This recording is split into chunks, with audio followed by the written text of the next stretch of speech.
আসসালামু আলাইকুম সবাইকে। আজকে আমরা চলে এসেছি আমাদের আদর্শ গ্যাস ও গতিতত্ত্বের একদম লাস্ট ক্লাসে। আজকের ক্লাসে আমরা শিশিরাঙ্ক রিলেটেড ম্যাথগুলো দেখব, তাহলেই আমাদের এই চ্যাপ্টারের সবগুলো জিনিসই আলাদা করে হয়ে যাবে।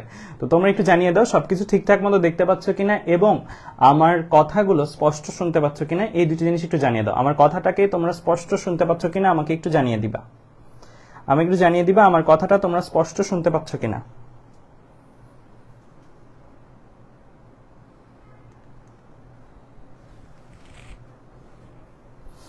তো বেশিরভাগই বলতেছো ক্লিয়ার ভাইয়া, তাহলে আশা করি আমার কথাটা সম্পূর্ণ স্পষ্টভাবে শুনতে পাচ্ছ।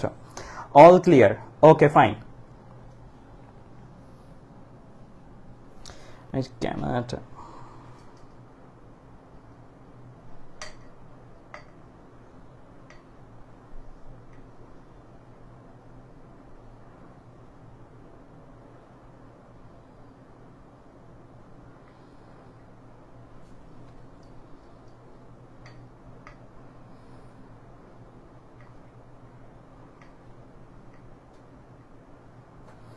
আচ্ছা, তাহলে চলো আমরা আমাদের আজকে ক্লাসটা শুরু করে দিব। তো গত ক্লাসে আমরা আলোচনা করেছিলাম আপেক্ষিক আর্দ্রতা নিয়ে।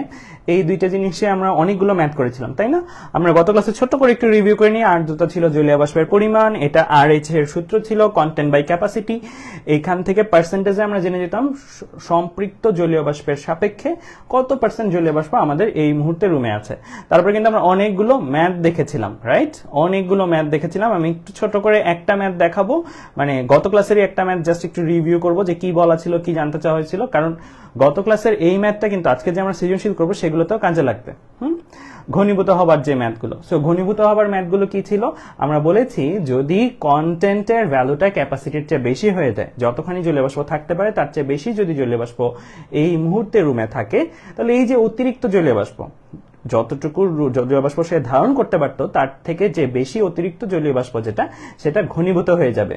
অ্যান্ড ওই ঘনীভূত হওয়া নিয়ে আমরা ম্যাথ দেখেছিলাম, রাইট? সো কতটুকু ঘনীভূত হয়ে যাবে সেটা আমরা বের করতাম কিভাবে? আমাদের কন্টেন্ট আর ক্যাপাসিটি এই দুটোর মধ্যে তফাৎ করতাম। ধরো সাপোজ এই মুহূর্তে এই রুমে 50 কেজি জলীয় বাষ্প থাকা সম্ভব, আর আমাদের কাছে জলীয় বাষ্প আছে 70 কেজি। রুমে থাকা সর্বমোট সম্ভব 50 কেজি, বাট আমরা এখানে ধরো 70 কেজি মেপে পেলাম। সো সর্বোচ্চ পরিমাণ যেটা আর এই মুহূর্তে যেটা আছে এই দুইটা বিয়োগ করব। সো 70 মাইনাস 50 করব, তাহলে উপরে থাকবে 20। তাহলে এই 20 কেজি অংশ পরিমাণ কি হবে? ঘনীভূত হয়ে যাবে। তাহলে আমরা ঘনীভূত হওয়ার পরিমাণটা পেতে পারি এভাবে যে কন্টেন্ট থেকে ক্যাপাসিটি যে বেশি, ক্যাপাসিটি থেকে কন্টেন্ট যে বেশি, কতখানি বেশি সেটাই আমার ঘনীভূত হওয়ার পরিমাণ। তো এই ম্যাথগুলো আমাদের ছিল। তো চলো আমরা এখন আজকের ক্লাসের ম্যাথে চলে যাই। আজকের ক্লাসে আমরা শুরুতে একটা ছোট্ট কনসেপ্ট শিখে নিব, তারপরে আমরা ম্যাথগুলো করা শুরু করব। সেই কনসেপ্ট হচ্ছে আমাদের শিশিরাঙ্ক। তো শিশিরাঙ্ক জিনিসটা আমি একটু ছোট করে বুঝিয়ে দিই তোমাদেরকে।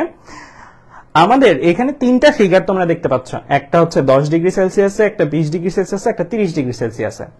প্রথম ফিগার, দ্বিতীয় ফিগার, তৃতীয় ফিগার, এই তিনটা ফিগারের মধ্যে খেয়াল করে দেখো, আমরা এইখানে লিখেছি RH এর ভ্যালু 28%, এখানে লিখেছি RH এর ভ্যালু 52%, এখানে লিখেছি RH এর ভ্যালু 100%।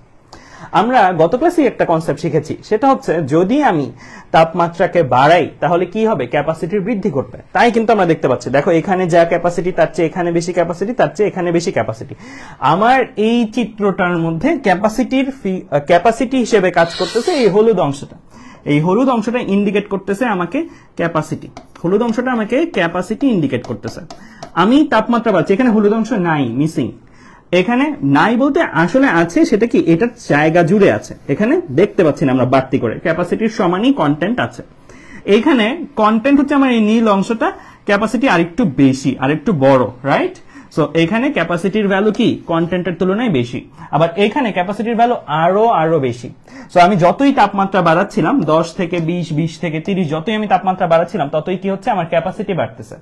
ক্যাপাসিটি যদি আমার বাড়ে আর কন্টেন্ট যদি আগের মতনই থাকে, কন্টেন্ট এখানে যায়, এখানে যায়, এখানে যায়, আমরা বলেছি যে RH ক্যাপাসিটির সাথে কি সম্পর্কে সম্পর্কিত? ব্যস্তানুপাতিক সম্পর্কে সম্পর্কিত।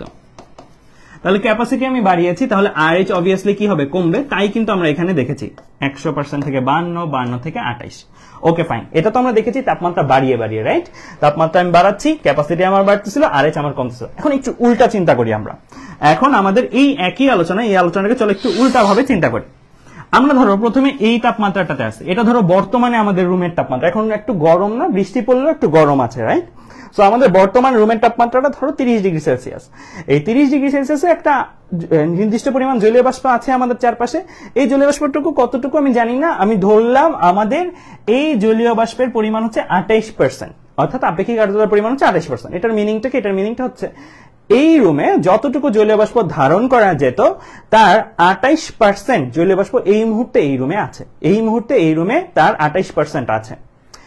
আমরা তাপমাত্রা যদি কমাই তাহলে কি ঘটবে? জলীয় বাষ্প কমে যাবে না, জলীয় বাষ্প যা আছে তাই থাকবে। জলীয় বাষ্প যা আছে তাই থাকবে, কিন্তু আমার 30 ডিগ্রি সেলসিয়াস তাপমাত্রায় যে ক্যাপাসিটিটা, সেটা আর 30 ডিগ্রি সেলসিয়াসের ক্যাপাসিটি থাকবে না। যদি তাপমাত্রা কমাই ফেলি ক্যাপাসিটির পরিমাণটা কি কমে যাবে? আরো যদি কমাই ফেলি ক্যাপাসিটির পরিমাণটা আরো কমে যাবে। গত ক্লাসে একটা সাম্যাবস্থার ব্যাপার আমি দেখিয়েছিলাম যে আমরা এইভাবে আসলে জিনিসগুলো চিন্তা করতে পারি যে সাম্যাবস্থায় আছে, জলীয় বাষ্পটা ধারণ ক্ষমতার একটা সাম্যাবস্থায় আছে, এক একটা তাপমাত্রা এক একটা সাম্যাবস্থায় আছে। 30 ডিগ্রি সেলসিয়াস তাপমাত্রায় আমার রুমের যে আয়তন, আর 20 ডিগ্রিতে আমার রুমের সেই একই আয়তন, 10 ডিগ্রিতে আমার রুমের সেই একই আয়তন। রুমের আয়তনে চেঞ্জ আসে নাই, তাহলে চেঞ্জটা কোথায় এসেছে? আমার রুমে যে বায়ুটা আছে, বায়ুর মধ্যেই তো জলীয় বাষ্প থাকে, ওই বায়ুটার ধরে রাখার, জলীয় বাষ্প ধরে রাখার ক্যাপাসিটি কমে গেছে, মানে জায়গা কমে গেছে। যখন আমি তাপমাত্রা কমাচ্ছি বায়ুগুলো কনসেন্ট্রেটেড হয়ে যায়, সাধারণত কনসেন্ট্রেটেড হয়ে গেলে তখন কি বায়ুর মাঝখানের ফাঁকা স্থানগুলো কমে যায়, তখন জলীয় বাষ্প কিন্তু বায়ুর মাঝখানের ফাঁকা স্থান ছাড়া কি থাকতে পারবে না। সো তখন দেখা যায় যে আমার বায়ুগুলো এমন ভাবে মলিকুলার ভাবে অ্যাডজাস্ট হচ্ছে যে আমার যে জলীয় বাষ্পটা, সেই জলীয় বাষ্পটা কি সেখানে আগের তুলনায় কম ধরতে পারবে। এখানে 100 কেজি জলীয় বাষ্প ধরতে পারলে এখানে ধরতে পারতেছে 60 কেজি, এখানে আরো কম, এখানে ধরো 40 কেজি। সো এটা কিন্তু ধরে রাখার পরিমাণটা কমে যাচ্ছে। এখানে সে যতটুকু ধরতে পারবে তার চেয়ে এখানে কম ধরতে পারবে, তার চেয়ে এখানে কম ধরতে পারবে। এই আইডিয়াটার মধ্যে একটা জিনিস স্পষ্ট, আমরা যদি কোনো একটা রুমে কন্টেন্টকে চেঞ্জ না করে, কন্টেন্ট একই, কন্টেন্ট সব সময় একই ওই রুমটার মধ্যে, রুমের আয়তনও চেঞ্জ করলাম না, রুমে কন্টেন্টের পরিমাণও চেঞ্জ করলাম না, না চেঞ্জ করে আমি তাপমাত্রা কমাতে থাকি, আমি জানি তাপমাত্রা কমালে ক্যাপাসিটি কমবে, ক্যাপাসিটি কমবে। আর ক্যাপাসিটি যদি কমে তাহলে অবভিয়াসলি আরএইচ বাড়বে, অবভিয়াসলি আরএইচ বাড়বে একটু আগের ব্যস্তানুপাতিক সম্পর্ক অনুসারে। তাহলে আমাদের রুমে যেই অবস্থায় আছি, আমরা যেই কন্টেন্ট অবস্থায় আছি, সেই কন্টেন্ট অবস্থায় থেকে আমি তাপমাত্রা কমাতে থাকলাম, কমাতে থাকলাম, কমাতে থাকলাম, এতটাই কমাইলাম যেন ক্যাপাসিটি কমতে কমতে আরএইচ বাড়তে বাড়তে আরএইচ এর ভ্যালুটা হয়ে যায় কত? 100%। তাহলে দেখো, খেয়াল করে দেখো, আমাদের এই ঘটনাটার মধ্যে আমি 30 থেকে তাপমাত্রা 20-এ আনছি, আরএইচ 100% হয়েছে? হয় নাই। আমি 20 থেকে 10-এ আনছি, আরএইচ 100% হয়ে গেছে। এই যে এই 10 ডিগ্রি সেলসিয়াস, ওকেই আমরা একটা বিশেষ নাম দিই, ওকে আমরা নাম দিই কি? শিশিরাঙ্ক। ওকেই আমরা একটা বিশেষ নাম দিই কি? শিশিরাঙ্ক। তার মানে শিশিরাঙ্ক কি? একটা তাপমাত্রা। তোমরা নিম্ন স্থির বিন্দু, ঊর্ধ্ব স্থির বিন্দু পড়ছো না? নিম্ন স্থির বিন্দু, ঊর্ধ্ব স্থির বিন্দু, ওগুলো যেমন একটা তাপমাত্রা, নিম্ন স্থির বিন্দু 0 ডিগ্রি সেলসিয়াস, ঊর্ধ্ব স্থির বিন্দু 100 ডিগ্রি সেলসিয়াস, তেমনি শিশিরাঙ্ক এটাও কিন্তু একটা তাপমাত্রা। তো এই তাপমাত্রাটা কোন তাপমাত্রা? এই তাপমাত্রাটা কিন্তু আমাদের কন্টেন্টের পরিমাণ চেঞ্জ না করে, এটা খুবই ইম্পর্টেন্ট। কন্টেন্টকে চেঞ্জ করছি আমি 3টা ঘটনায়, না, কন্টেন্টকে চেঞ্জ করা যাবে না, কন্টেন্টকে কনস্ট্যান্ট রাখতে হবে। কন্টেন্টকে চেঞ্জ না করে, কন্টেন্টকে চেঞ্জ না করে যে কোনো একটা আবদ্ধ জায়গায় যদি তাপমাত্রা কমাতে থাকি, কমাতে থাকি, কমাতে থাকি, ক্যাপাসিটি বাড়তে থাকবে, বাড়তে থাকবে, ক্যাপাসিটি কমতে থাকবে, কমতে থাকবে, কমতে থাকবে, তাই না? একটা আবদ্ধ জায়গায় কন্টেন্ট যা আছে তাই থাকলো, তাপমাত্রা কমাচ্ছ, কমাচ্ছ, কমাচ্ছ, ক্যাপাসিটিও কি? কমতেছে, কমতেছে, কমতেছে। আরএইচ কি হচ্ছে? বাড়তেছে, বাড়তেছে, বাড়তেছে, তাই না? সো তুমি যে কোনো একটা রুমেই কিন্তু আরএইচ 100% অ্যাচিভ করতে পারো। যে কোনো একটা রুমেই আরএইচ 100% অ্যাচিভ করা সম্ভব, যতটুকুই এখানে আর্দ্রতা থাকুক না কেন, যতটুকুই এখানে জলীয় বাষ্প থাকুক না কেন, আরএইচ 100% করা পসিবল যদি তুমি কি করতে থাকো? তাপমাত্রা কমাতে থাকো। কমাতে কমাতে ঠিক যেই তাপমাত্রায় তুমি আরএইচ 100%-এ আসবা, সেই তাপমাত্রাটাকে আমরা কি বলবো? শিশিরাঙ্ক বলবো। সেই তাপমাত্রাটাকে কি বলবো? শিশিরাঙ্ক বলবো। আচ্ছা, তাহলে এই যে শিশিরাঙ্ক, এটা তো একভাবে সংজ্ঞা আমি দিলাম যে তাপমাত্রা কমিয়ে আরএইচ 100% হয় যেই তাপমাত্রায়, সেটাকে আমরা শিশিরাঙ্ক বলি। এটাকে আরো অনেকভাবে বলা যায়। এটাকে এইভাবে আমরা বলতে পারি, দেখো, গলনাঙ্ক, স্ফুটনাঙ্ক, এই দুটো জিনিস তোমরা পড়ছো না অলরেডি আগেই 9-10-এ? আমি লিখে ফেলি, গলনাঙ্ক, স্ফুটনাঙ্ক। খেয়াল করে দেখো এই নামগুলোর সাথে এই নামটার অনেক মিল। গলনাঙ্ক, এই আঙ্ক অংশটা বাদ দিয়ে দিলে তাহলে দেখো এখানে থাকে কি গলন। আর গলন জিনিসটা আসলে, গলনাঙ্ক জিনিসটা আসলে কি? একটা তাপমাত্রা। কোন তাপমাত্রাটা? যেই তাপমাত্রায় গলন সংগঠিত হয়। স্ফুটনাঙ্ক, আঙ্ক অংশটা বাদ দিয়ে দাও, বাদ দিয়ে দিলে থাকবে কি? স্ফুটন। তো স্ফুটন জিনিসটা কি? স্ফুটনাঙ্ক জিনিসটা কি? স্ফুটনাঙ্ক হচ্ছে একটা তাপমাত্রা। কোন তাপমাত্রাটা? যেই তাপমাত্রায় স্ফুটন সংগঠিত হয়। তেমনি শিশিরাঙ্ক, আঙ্ক অংশটা বাদ দিয়ে দাও, বাদ দিয়ে দিলে থাকে কি? শিশির। তাহলে শিশিরাঙ্ক কিন্তু এভাবেও বলা যায়, যেই তাপমাত্রায় শিশির সংগঠিত হয়। এন্ড বন্ধুরা তাই কিন্তু ঘটে, আর এর যখন 100% হয় তখন কিন্তু শিশির পড়তে শুরু করে। মানে তুমি যদি সকালবেলা যাও, ভোরবেলা রাস্তায় হাঁটতে থাকো, তা দেখবা রাস্তার মধ্যে বা আমাদের যে ঘাসগুলো আছে সেগুলোর মধ্যে শিশির জমে আছে, রাইট? এই শিশিরটা জমতেছে আসলে কেন? এই পরিবেশে যতটুকু কন্টেন্ট আছে, ক্যাপাসিটি, সকালবেলা তাপমাত্রাটা একটু কম থাকে না, কারণ সূর্য তো তখনও উঠে নাই। সূর্য রাতে আমাদের যেই জায়গাটার মধ্যে আমরা আছি, যে জায়গাটার মধ্যে ভোর হলো, সেই জায়গাটার মধ্যে কিন্তু সূর্য ছিল না, অনেকক্ষণ ধরে সূর্যের আলোটা পড়তেছিল না, তাই না? তো সূর্যের আলো পড়তেছিল না, দ্যাট মিনস কি? উত্তপ্ত হচ্ছিল না, দ্যাট মিনস তাপমাত্রা কম ছিল।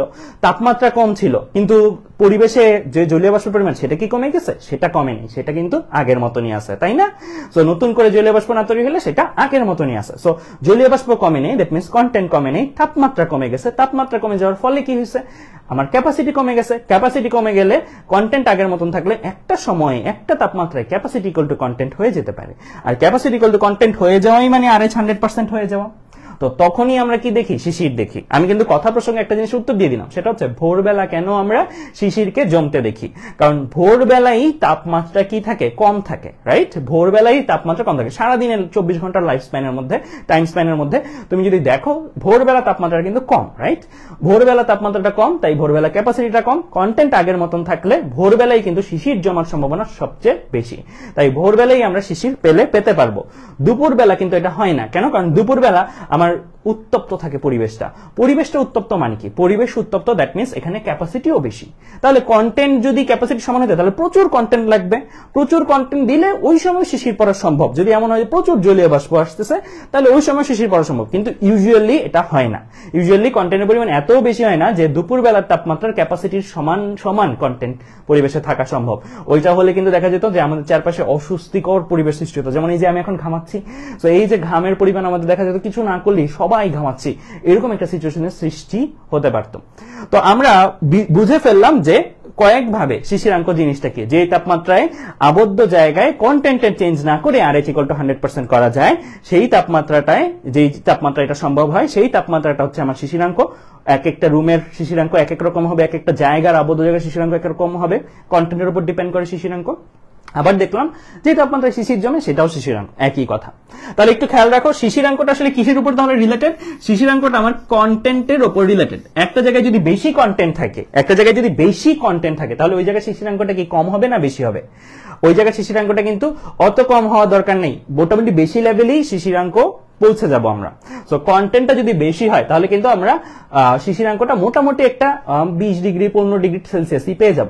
যদি কোনো একটা জায়গায় এমন হয় যে সেই জায়গায় নদী নাই, সেই জায়গায় মানে পানির উৎস নাই, সেই জায়গাগুলোতে কিন্তু জলীয় বাষ্প তৈরিও হবে কম, তুলনামূলক কম, সেই জায়গাটায় কিন্তু শিশিরাঙ্ক পেতে হলে তোমার অনেক তাপমাত্রা নিচে নামতে হবে, 2 ডিগ্রি 3 ডিগ্রিতেও নেমে যেতে হতে পারে। সো এইটা থেকেও কিন্তু একটা আইডিয়া পাওয়া যায় যে কন্টেন্ট যদি বেশি থাকে তাহলে মোটামুটি মাঝামাঝি তাপমাত্রাতেই শিশিরাঙ্ক পেয়ে যাব।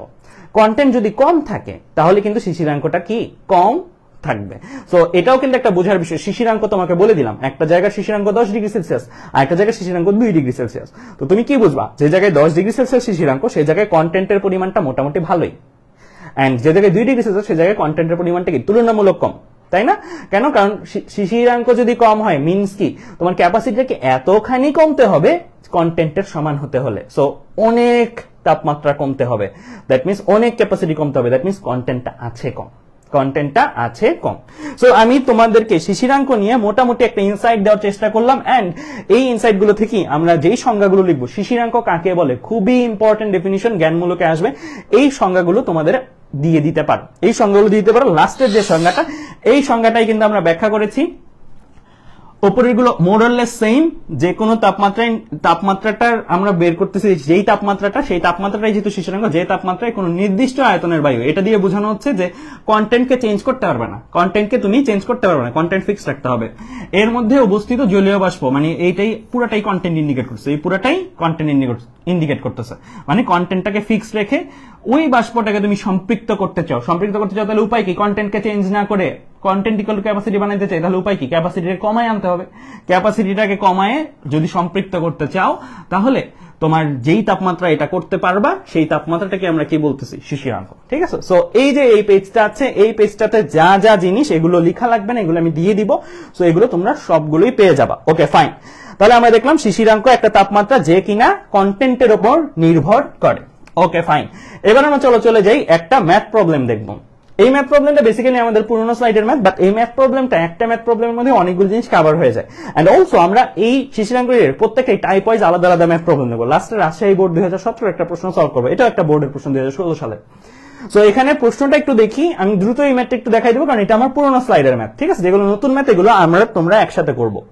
বিজ্ঞানের ছাত্রী জ্যোতি আর্দ্রতা মাপক যন্ত্রের সাহায্যে দুপুরে তাপমাত্রা পেল 32 ডিগ্রি সেলসিয়াস। এই ম্যাথটা তোলা লাগবে না তোমাদের, এই ম্যাথটা তোলা লাগবে না, শুধু দেখো ওই দিনের শিশিরাঙ্ক 10 ডিগ্রি সেলসিয়াস জেনে আপেক্ষিক আর্দ্রতা পেল 75%। আবার ওই দিন সন্ধ্যায় বায়ুর তাপমাত্রা দেখতে পারলো 20 ডিগ্রি সেলসিয়াস। 10 ডিগ্রি সেলসিয়াস তাপমাত্রায় সম্পৃক্ত বাষ্পচাপ 9.22 × 10⁻³ মিটার Hg। 20 ডিগ্রি সেলসিয়াস তাপমাত্রায় সম্পৃক্ত বাষ্পচাপ 17.54 × 10⁻³ মিটার Hg। তো এখন এই জায়গাটার মধ্যে অ্যাকচুয়ালি বলার মতন কি কি জিনিস দেয়া আছে? বলার মতন যে জিনিসগুলো দেওয়া আছে সেটা হচ্ছে দুপুরের তাপমাত্রা পেল 32 ডিগ্রি সেলসিয়াস, মানে এক্সিস্টিং বর্তমান তাপমাত্রাটা হচ্ছে, আমি ভিন্ন কালার নিয়ে নিই। সো বর্তমান তাপমাত্রাটা হচ্ছে 32 ডিগ্রি সেলসিয়াস। ওই দিনের শিশিরাঙ্ক 10 ডিগ্রি সেলসিয়াস জেনে, ওই দিনের শিশিরাঙ্ক 10 ডিগ্রি সেলসিয়াস, দ্যাট মিন্স বুঝতেই পারতেছো যে আমাদের 32 ডিগ্রি সেলসিয়াসের যে ক্যাপাসিটি, আমরা কমাই ফেললে তাপমাত্রা 10 ডিগ্রি সেলসিয়াস করলে ক্যাপাসিটিটা কমে কি হয়ে যাবে? এমন একটা মান ধারণ করবে, 10 ডিগ্রি সেলসিয়াস তাপমাত্রায় ক্যাপাসিটি কমে কমে কমে কমে এমন একটা মান ধারণ করবে যেই মানটা অ্যাকচুয়ালি ওই 32 ডিগ্রি সেলসিয়াসের কন্টেন্টের সমান, 32 ডিগ্রি সেলসিয়াসের কন্টেন্টের সমান। সো 10 ডিগ্রি সেলসিয়াসের শিশিরাঙ্ক মানে 10 ডিগ্রি সেলসিয়াসের ক্যাপাসিটি যেটা আসবে কমে কমে, সেটা এই রুমটার বা ওই জায়গাটার বিজ্ঞানীর ছাত্র জ্যোতি যে জায়গাটা আছে ওই জায়গাটার কন্টেন্টের সমান। ওকে, ফাইন। জেনে সে আপেক্ষিক আর্দ্রতা পেল 75%। এই 75% কোন তাপমাত্রার জন্য? মাথায় রাখবা, যেটা রুম টেম্পারেচার সেটার জন্য দেওয়া আছে RH 75%, সেটার জন্য দেওয়া আছে RH 75%, মানে 32 ডিগ্রি সেলসিয়াসের জন্য তোমার আপেক্ষিক আর্দ্রতা RH এর ভ্যালু দেওয়া আছে 75%, আর 10 ডিগ্রি সেলসিয়াস হচ্ছে শিশিরাঙ্ক। আবার ওই দিন সন্ধ্যায় বায়ুর তাপমাত্রা দেখতে পেল 20 ডিগ্রি সেলসিয়াস। ওকে, ফাইন। আর মাথায় রাখবা এটার জন্য RH কত? 10 ডিগ্রি সেলসিয়াসে যদি যাও, 10 ডিগ্রি সেলসিয়াস শিশিরাঙ্ক মানে 10 ডিগ্রি সেলসিয়াসের RH কত? 100%। ঠিক আছে? শিশিরাঙ্কে RH এর ভ্যালু 100% হয়, আর এটা হচ্ছে 75%। এন্ড 20 ডিগ্রি সেলসিয়াস কি? সন্ধ্যার তাপমাত্রা, এটার RH দেয়া নাই। ওকে, আর কি কি দেয়া আছে প্রশ্নে? 10 ডিগ্রি সেলসিয়াস তাপমাত্রার এই যে ভ্যালুটা সম্পৃক্ত কথাটা থাকলেই তোমরা বুঝবা যে এটা ক্যাপাসিটি দেওয়া আছে, এটা ক্যাপাসিটি দেওয়া আছে। 10 ডিগ্রি সেলসিয়াসের ক্যাপাসিটি দেওয়া আছে, 20 ডিগ্রি সেলসিয়াসের ক্যাপাসিটি দেওয়া আছে। 10 ডিগ্রি সেলসিয়াসের ক্যাপাসিটি দেওয়া আছে, 20 ডিগ্রি সেলসিয়াসের ক্যাপাসিটি দেওয়া আছে।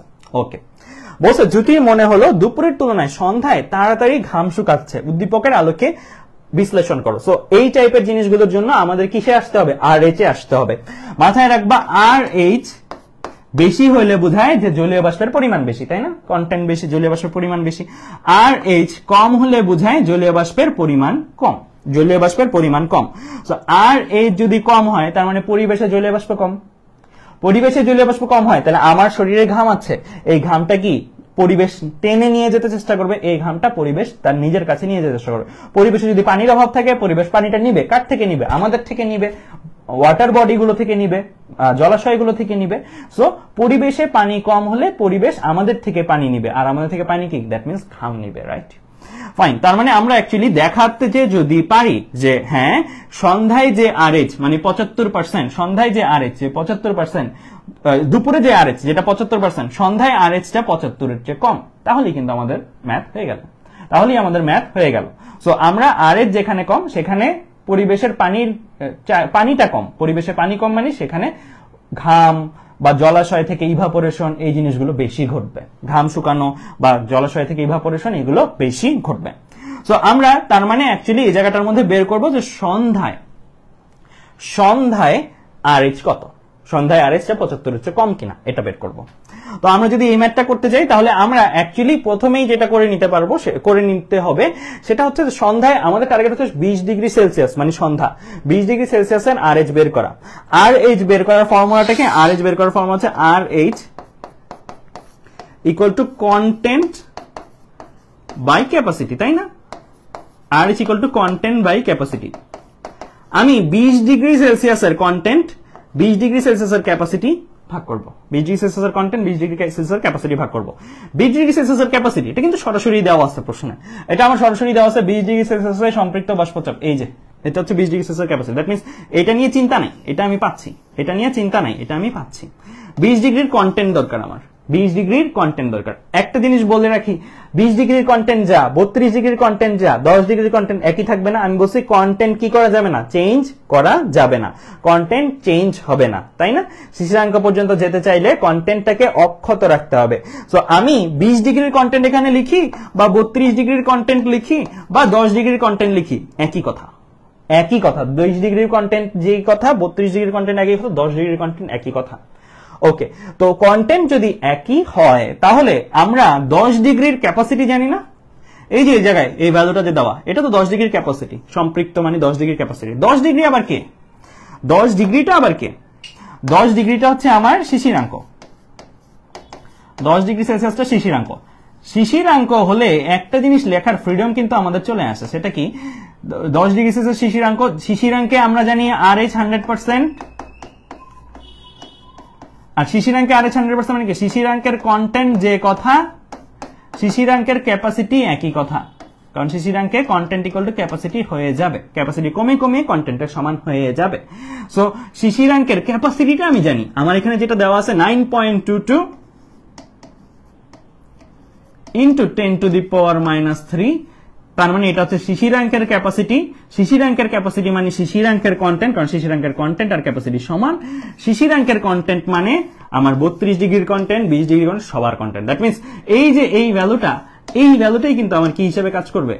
আমার কাজ করবে 20 ডিগ্রির কন্টেন্ট হিসেবে। সো আমি শর্টকাটে মনে রাখতে তোমাদেরকে একটা কথা বলে থাকি, লাস্ট ক্লাসেও বলছি, যে শিশিরাঙ্কের যেটা ক্যাপাসিটি নির্দ্বিধায় এটা অন্য সকল তাপমাত্রায়, ওই পরিবেশের অন্য সকল তাপমাত্রার কন্টেন্ট হিসেবে ইউজ করবা। এই লেখাটা আসতেছে, এই লেখাটা খুবই গুরুত্বপূর্ণ। শিশিরাঙ্কের যেটা ক্যাপাসিটি নির্দ্বিধায় সেটা অন্যান্য সকল তাপমাত্রার জন্য কি হিসেবে কাজ করবে? কন্টেন্ট হিসেবে কাজ করবে। তো দেখো 10 ডিগ্রি সেলসিয়াস তাপমাত্রার ক্যাপাসিটি যেটা, সেটা হচ্ছে 9.22, দ্যাট মিন্স শিশিরাঙ্কের ক্যাপাসিটি। এখানে একটা লেখা লিখছি 10 ডিগ্রি সেলসিয়াস তাপমাত্রায় যেটা ক্যাপাসিটি সেটাই 10 ডিগ্রি সেলসিয়াস তাপমাত্রার কন্টেন্ট, কারণ অবভিয়াসলি শিশিরাঙ্কের content equal to capacity. And অন্য তাপমাত্রা, এখানে তো আমার দরকার 20 ডিগ্রির কন্টেন্ট, তাই 20 ডিগ্রি লিখছি, বাট 32 ডিগ্রির কন্টেন্ট হলো এই সেম একই, 32 ডিগ্রির কন্টেন্ট হলো এই সেম একই থাকতো। সো 20 ডিগ্রি সেলসিয়াস তাপমাত্রায় বিদ্যমান বাষ্পচাপ বা কন্টেন্ট আমি সরাসরি লিখে ফেলছি 10 ডিগ্রির কন্টেন্টের 10 ডিগ্রি ক্যাপাসিটির সমান। তাহলে এখান থেকে কিন্তু আমরা ম্যাথ করে ফেলতে পারবো 20 ডিগ্রি সেলসিয়াস তাপমাত্রা RH equal to content by capacity. আমরা 10 ডিগ্রির ক্যাপাসিটির আগে শিশিরাঙ্কের ক্যাপাসিটিটাকে 20 ডিগ্রির কন্টেন্ট হিসেবে ইউজ করছি, যে এটাকে ইউজ করছি। এন্ড আমরা ক্যাপাসিটিটা যেটা দেওয়া ছিল প্রশ্নে সরাসরি সেটাই ইউজ করছি। ইউজ করে আমরা ভ্যালু আকারে যদি পাই বসাইলে আমরা পাচ্ছি RH equal two 52.56%, 52.56%। That means সন্ধ্যায় RH, দুপুরে RH 75%, সন্ধ্যায় RH কত? 52.56%। এটা তো বোঝা যাচ্ছে RH কমে গেছে। RH কমে গেছে মানে কি? পরিবেশের যে কন্টেন্ট বা পরিবেশের যে কন্টেন্টের স্যাচুরেশনটা, সেই স্যাচুরেশনটা কমে গেছে। মাথায় রাখবা যে কন্টেন্টটাকে সেম রেখে কিন্তু এই কাজটা করা হয়েছে। আচ্ছা, এখানে আরেকটা জিনিস একটু বলে রাখি আমি তোমাদেরকে, সেটা হচ্ছে অনেকেই এই ম্যাথটাতে এটা করতে পারো, ভাইয়া আমি দুপুরের যেই RH সেটা 75% জানি, দুপুরের কন্টেন্টটা যদি এইটা ইউজ করো, দুপুরের কন্টেন্টটা যদি তুমি 10 ডিগ্রিটা ইউজ করো, তাহলে মানে পার্থক্য পেতে পারো। এই জিনিসগুলো সাধারণত ঘটবে না, প্রশ্নে যদি ভুল থাকে তাহলে এই জিনিসগুলো ঘটবে, মানে প্রশ্ন আর বাস্তব যদি না মিল থাকে সেগুলো ঘটবে। সো এই ক্ষেত্রে আমার একটা ক্লিয়ার কাট কথা, সেটা হচ্ছে যে কন্টেন্ট চেঞ্জ হবে না যদি বাতাস ট্রান্সফার করা না হয়, বাতাস দেওয়া নেওয়া করা না হয়। একটা আবদ্ধ স্থানে কন্টেন্টের পরিমাণটা অবশ্যই একই থাকবে, ঠিক আছে? যদি কোনো ম্যাথে দেখো যে ভাইয়া তো বলছিল যে কন্টেন্টটাকে চেঞ্জ হবে না, কিন্তু আমার এই একই ম্যাথে আমি 32 ডিগ্রির জন্য এক রকমের কন্টেন্ট পাই, 20 ডিগ্রির জন্য আরেক রকমের কন্টেন্ট পাই, আইদার ওই ম্যাথে বাতাস চেঞ্জ হয়েছে 32 ডিগ্রি আর 20 ডিগ্রির মধ্যে, অথবা ওই ম্যাথে বাস্তবের সাথে রিলেটেড না। এরকম একটা ম্যাথ ইঞ্জিনিয়ারিং অ্যাডমিশন টেস্টে একটা ম্যাথ এরকম করায়, যেটা হচ্ছে কি ম্যাথটা করানোর পরে লেখে যে ম্যাথটা ভুল, ম্যাথটা করানোর পরে লেখে যে ম্যাথটা ভুল। উদ্ভাসের কনসেপ্ট বুকে তোমরা যদি খেয়াল করে দেখো একটা ম্যাথ আছে এরকম, সো শিশিরাঙ্ক পরিবর্তন হয়ে যাচ্ছে, কন্টেন্ট পরিবর্তন হয়ে যাচ্ছে, ওই ম্যাথটা করছে, করার পরে লিখছে ম্যাথটা ভুল, কারণ বাস্তবে এটা সম্ভব না। সো এটা আমি একটা বলে রাখলাম, এই জিনিসটা আপাতত লাগতেছে না তোমাদের, তারপর আমি জানাই রাখলাম যে মাঝে মাঝে কোনো ম্যাথে আমার কথাটার পার্থক্য দেখতে পারো, যে ভাইয়া বলছে সকল তাপমাত্রায় কন্টেন্ট একই, কিন্তু আমার এই ম্যাথে তাপমাত্রা কমতেছে, কন্টেন্ট কমতেছে, এরকম দেখাচ্ছে। এই কথাটা অ্যাকচুয়ালি বাস্তবের সাথে রিলেটেড না। এই ম্যাথগুলো আগে আসতো, বাট এখন আর দিচ্ছে না, কারণ এই ম্যাথগুলো কন্টেন্ট ওয়াইজ, কন্টেন্টটা যেহেতু চেঞ্জ হয়ে যাচ্ছে, সো এই ম্যাথগুলো আসলে বাস্তবের সাথে রিলেটেড না, এই ম্যাথগুলো ভুল। ওকে ফাইন, তাহলে আমরা এই ম্যাথটা যখন করব এই নিয়মেই করব, এই ম্যাথটা যখন করব এই নিয়মেই করব। তাহলে এই নিয়মে করার পরে আমার সন্ধ্যার আরএইচ আসলো 52.56%। তারপরে আমি তুলনা করব, তারপর আমি তুলনা করে দেখাবো যে আমাদের সন্ধ্যার আরএইচ দুপুরের আরএইচ থেকে কম, কাজেই সন্ধ্যায় ঘাম কি হবে, দ্রুত শুকাবে। খুব স্ট্রেট ফরওয়ার্ড ম্যাথ, কোনো আহামরি ঝামেলা নেই, জাস্ট সন্ধ্যায় আরএইচ বের করছি, দেখছি কম, দুপুরের চেয়ে আমি বলে ফেলছি যে সন্ধ্যায় ঘাম দ্রুত শুকাবে। এবার আমরা চলে আসি আমাদের এরপরের ম্যাথটার মধ্যে। এই ম্যাথটা খেয়াল করো, এই ম্যাথটা একটু আমি চাবো যে তোমরা এই ম্যাথটা পরীক্ষায় আসার মতন এটা একটু তুলে ফেলো, তোলা হইলে আমাকে কমেন্টে জানাও যে তোলা হয়েছে। এই ম্যাথটা একটু তুলে ফেলো, এই ম্যাথটা একটু তুলে ফেলো, এই ম্যাথটা একটু তুলে ফেলো, তোলা হইলে আমাকে জানাও যে তোলা হয়েছে কিনা। এই ম্যাথটা একটু তুলে ফেলো, তোলা হলে আমাকে জানাও তোলা হয়েছে কিনা। এই ম্যাথটা কিন্তু আমরা করব, এই ম্যাথটা আমরা করব, তোলা হইলে আমাকে জানাও তোলা হয়েছে কিনা।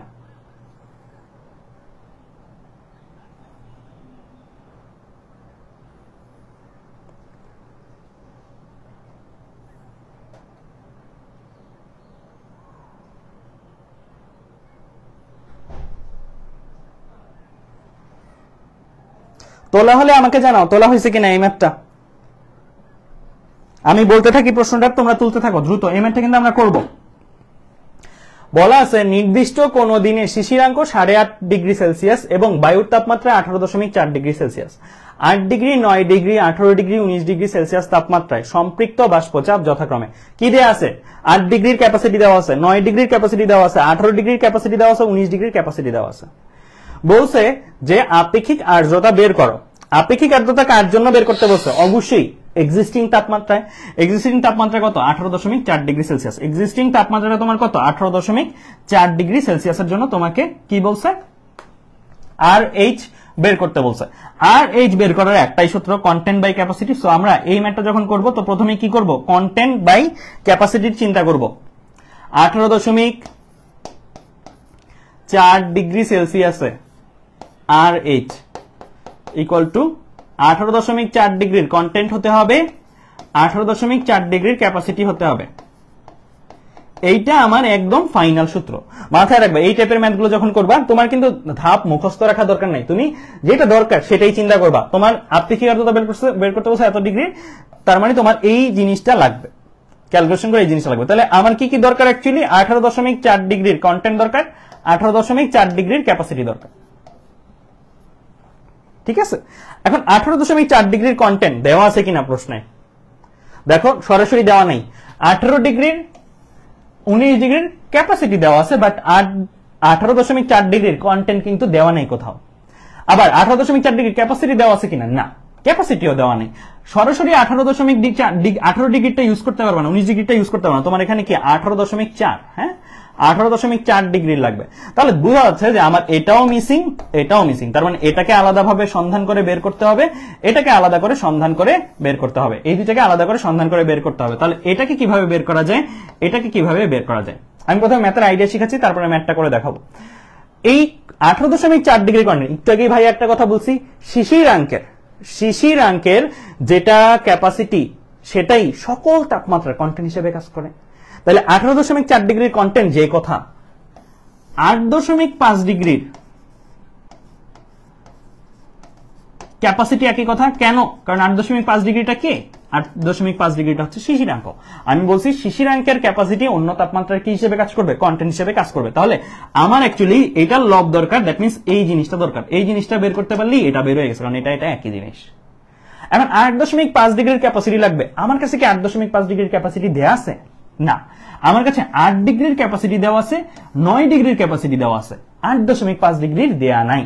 তো এই ক্ষেত্রে আমরা করব কি ঐকিক নিয়ম। তার মানে আমরা বুঝে গেছি আমাদের ম্যাথের টার্গেটটা কি। আমাদের ম্যাথের টার্গেটটা হচ্ছে আমি লবে 8.5 ডিগ্রির ক্যাপাসিটি বের করব আর হরে 18.4 ডিগ্রির ক্যাপাসিটি বের করব। ঠিক আছে, আমার অ্যাকচুয়ালি বের করতে হবে কি দুইটার ক্যাপাসিটি। আমি খুব সিম্পলি এটা বের করব। 8.5 ডিগ্রি কার কার মধ্যে আছে? 8 আর 9। 18.4 ডিগ্রি কার কার মধ্যে আছে? 18 আর 19। সো আমি ঐকিক নিয়ম করে বের করব। 8 ডিগ্রির জন্য এত, 1 ডিগ্রির জন্য কত, 8.5 ডিগ্রির জন্য কত, এভাবে করব। অথবা এভাবে করলে সবচেয়ে অ্যাকুরেট হয়, মানে গ্রাফটা তোমার স্ট্রেট লাইন না, গ্রাফটা তোমার কার্ভ। সো এইভাবে করব। 8 থেকে 9 ডিগ্রির তাপমাত্রার পার্থক্যে ক্যাপাসিটির পার্থক্য হয় এত থেকে এত। 8 থেকে 9 ডিগ্রি তাপমাত্রার পার্থক্য কত? 1 ডিগ্রি। 1 ডিগ্রি তাপমাত্রার পার্থক্যে ক্যাপাসিটির পার্থক্য এত থেকে এত। 18 থেকে 19 ডিগ্রি তাপমাত্রার পার্থক্যে ক্যাপাসিটির পার্থক্য কত? এত থেকে এত। তো চলো করি, তাহলে করলে বোঝা যাবে। সো এই জায়গাটাতে আমি তোমাদেরকে আরেকটা বেসিক একটু শিখাবো। এই ম্যাথটা করার পর একটা বেসিক শিখাবো। অনেকেই আরেকভাবে করো এন্ড ওইটা যে ভুল সেটা আমি দেখাবো। আগে আমি সঠিকভাবে করে তোমাদেরকে দেখাই। সো আমরা এই ক্ষেত্রগুলোতে যখন কাজ করব, আমাদের শিশিরাঙ্কের ক্যাপাসিটিটা বের করতেছে। ওই যে বলছি শিশিরাঙ্ককে 8.5 ডিগ্রি, ওইটার ক্যাপাসিটিটা বের করলে ওইটাই 18.4 ডিগ্রি কন্ডেন্স হিসেবে কাজ করবে। তাহলে আমরা এই শিশিরাঙ্কটাকে 8.5 কার কার মধ্যে আছে? 8 আর 9 এর মধ্যে আছে। 8 আর 9 এর মধ্যে আছে, তাহলে লিখলাম 8 ডিগ্রি আর 9 ডিগ্রি সেলসিয়াসের ক্যাপাসিটির যথাক্রমে এত আর এত। জাস্ট লিখছি, ভ্যালুগুলো লিখছি, আর কিছু করি নাই। তাপমাত্রার পরিবর্তন কত? এই দুইটা ঘটনাটার মধ্যে আমরা তাপমাত্রার পরিবর্তন চিন্তা করছি। 8 ডিগ্রি আর 9 ডিগ্রির তাপমাত্রার পার্থক্য কত? 1 ডিগ্রি। 1 ডিগ্রি 1 ডিগ্রি তাপমাত্রার পার্থক্য, ক্যাপাসিটির পার্থক্য হয় কত? এটা কোথা থেকে পাইছি ভাইয়া? এটা এই দুইটা বিয়োগ করছি, 8.61 থেকে 8.04 বাদ দাও। 8.61 থেকে 8.04 বাদ দাও, সবার সাথে 10 টু দি পাওয়ার -3 আছে। তাহলে তোমার দেখবা এটা পাচ্ছ 0.57 পাচ্ছ। এইটা থেকে এটা বাদ দাও, 8.61 থেকে 8.04 বাদ দাও, এটা পাবো 0.57 into 10 to the power -3। That means আমি 8 থেকে 9 1 ডিগ্রি সেলসিয়াস তাপমাত্রার পরিবর্তনে ক্যাপাসিটির পরিবর্তন পাইলাম কত? 0.57 ইন্টু 10 টু দি পাওয়ার -3। ওকে, এখন আমরা 0.5 ডিগ্রি তাপমাত্রার পরিবর্তনে ক্যাপাসিটির পরিবর্তন কত পাচ্ছি? জাস্ট ঐকিক নিয়ম। 1 ডিগ্রিতে পরিবর্তন হয় এত, 0.5 ডিগ্রিতে পরিবর্তন হয় ঐকিক নিয়ম। 1 এর জন্য এত, 0.5 এর জন্য এত ইন্টু 0.5। ঠিক আছে, এত ইন্টু 0.5 এন্ড ঐকিক নিয়ম করছি, তাই ডিভাইড বাই 1 দিয়ে একদম ভাঙায় দেখাইছে। 0.5 ডিগ্রির পরিবর্তনে আমরা ক্যাপাসিটির পরিবর্তনটা বের করলে আমাদের লাভটা কোথায়? 0.5 ডিগ্রির পরিবর্তনে ক্যাপাসিটির পরিবর্তনটা বের করলে আমাদের লাভটা কোথায়? আমরা তাহলে 8 ডিগ্রির ক্যাপাসিটি জানি, 0.5 ডিগ্রি বাড়ালে ক্যাপাসিটি কতখানি বাড়ে সেই অ্যামাউন্টটা জানি। 0.5 ডিগ্রি বাড়ালে ক্যাপাসিটি কতখানি বাড়ে সেই অ্যামাউন্টটা জানি। তাহলে আমরা 8.5 ডিগ্রির ক্যাপাসিটি কত সেটা কিন্তু বের করে ফেলতে পারবো। 8.5 ডিগ্রির ক্যাপাসিটি হবে 8 ডিগ্রির ক্যাপাসিটিটা, এই যে 8 ডিগ্রির ক্যাপাসিটিটা প্লাস 0.5 ডিগ্রি বাড়ানোতে যে ক্যাপাসিটিটা বাড়ে সেই পরিমাণটা। 0.5 ডিগ্রি বাড়ানোতে ক্যাপাসিটি বাড়ে এতখানি, তাহলে 8.5 ডিগ্রির জন্য ক্যাপাসিটিটা হচ্ছে 8 ডিগ্রির ক্যাপাসিটি যোগ 0.5 ডিগ্রি বাড়ানোতে যে ক্যাপাসিটিটা। এই একই কাজটা অনেকে একটা ভুল পদ্ধতিতে করে। আমি একটু দেখাতে চাই, অনেকে একটা ভুল পদ্ধতিতে করে এই একই কাজটা অনেকে একটা ভুল পদ্ধতিতে করে। অনেকে যেভাবে করে এইভাবে করতে পারে। 8 ডিগ্রি সেলসিয়াসে capacity 8.04 into 10 to the power -3। 1 degree সেলসিয়াসে capacity 8.04 into 10 to the power -3 divide by 8।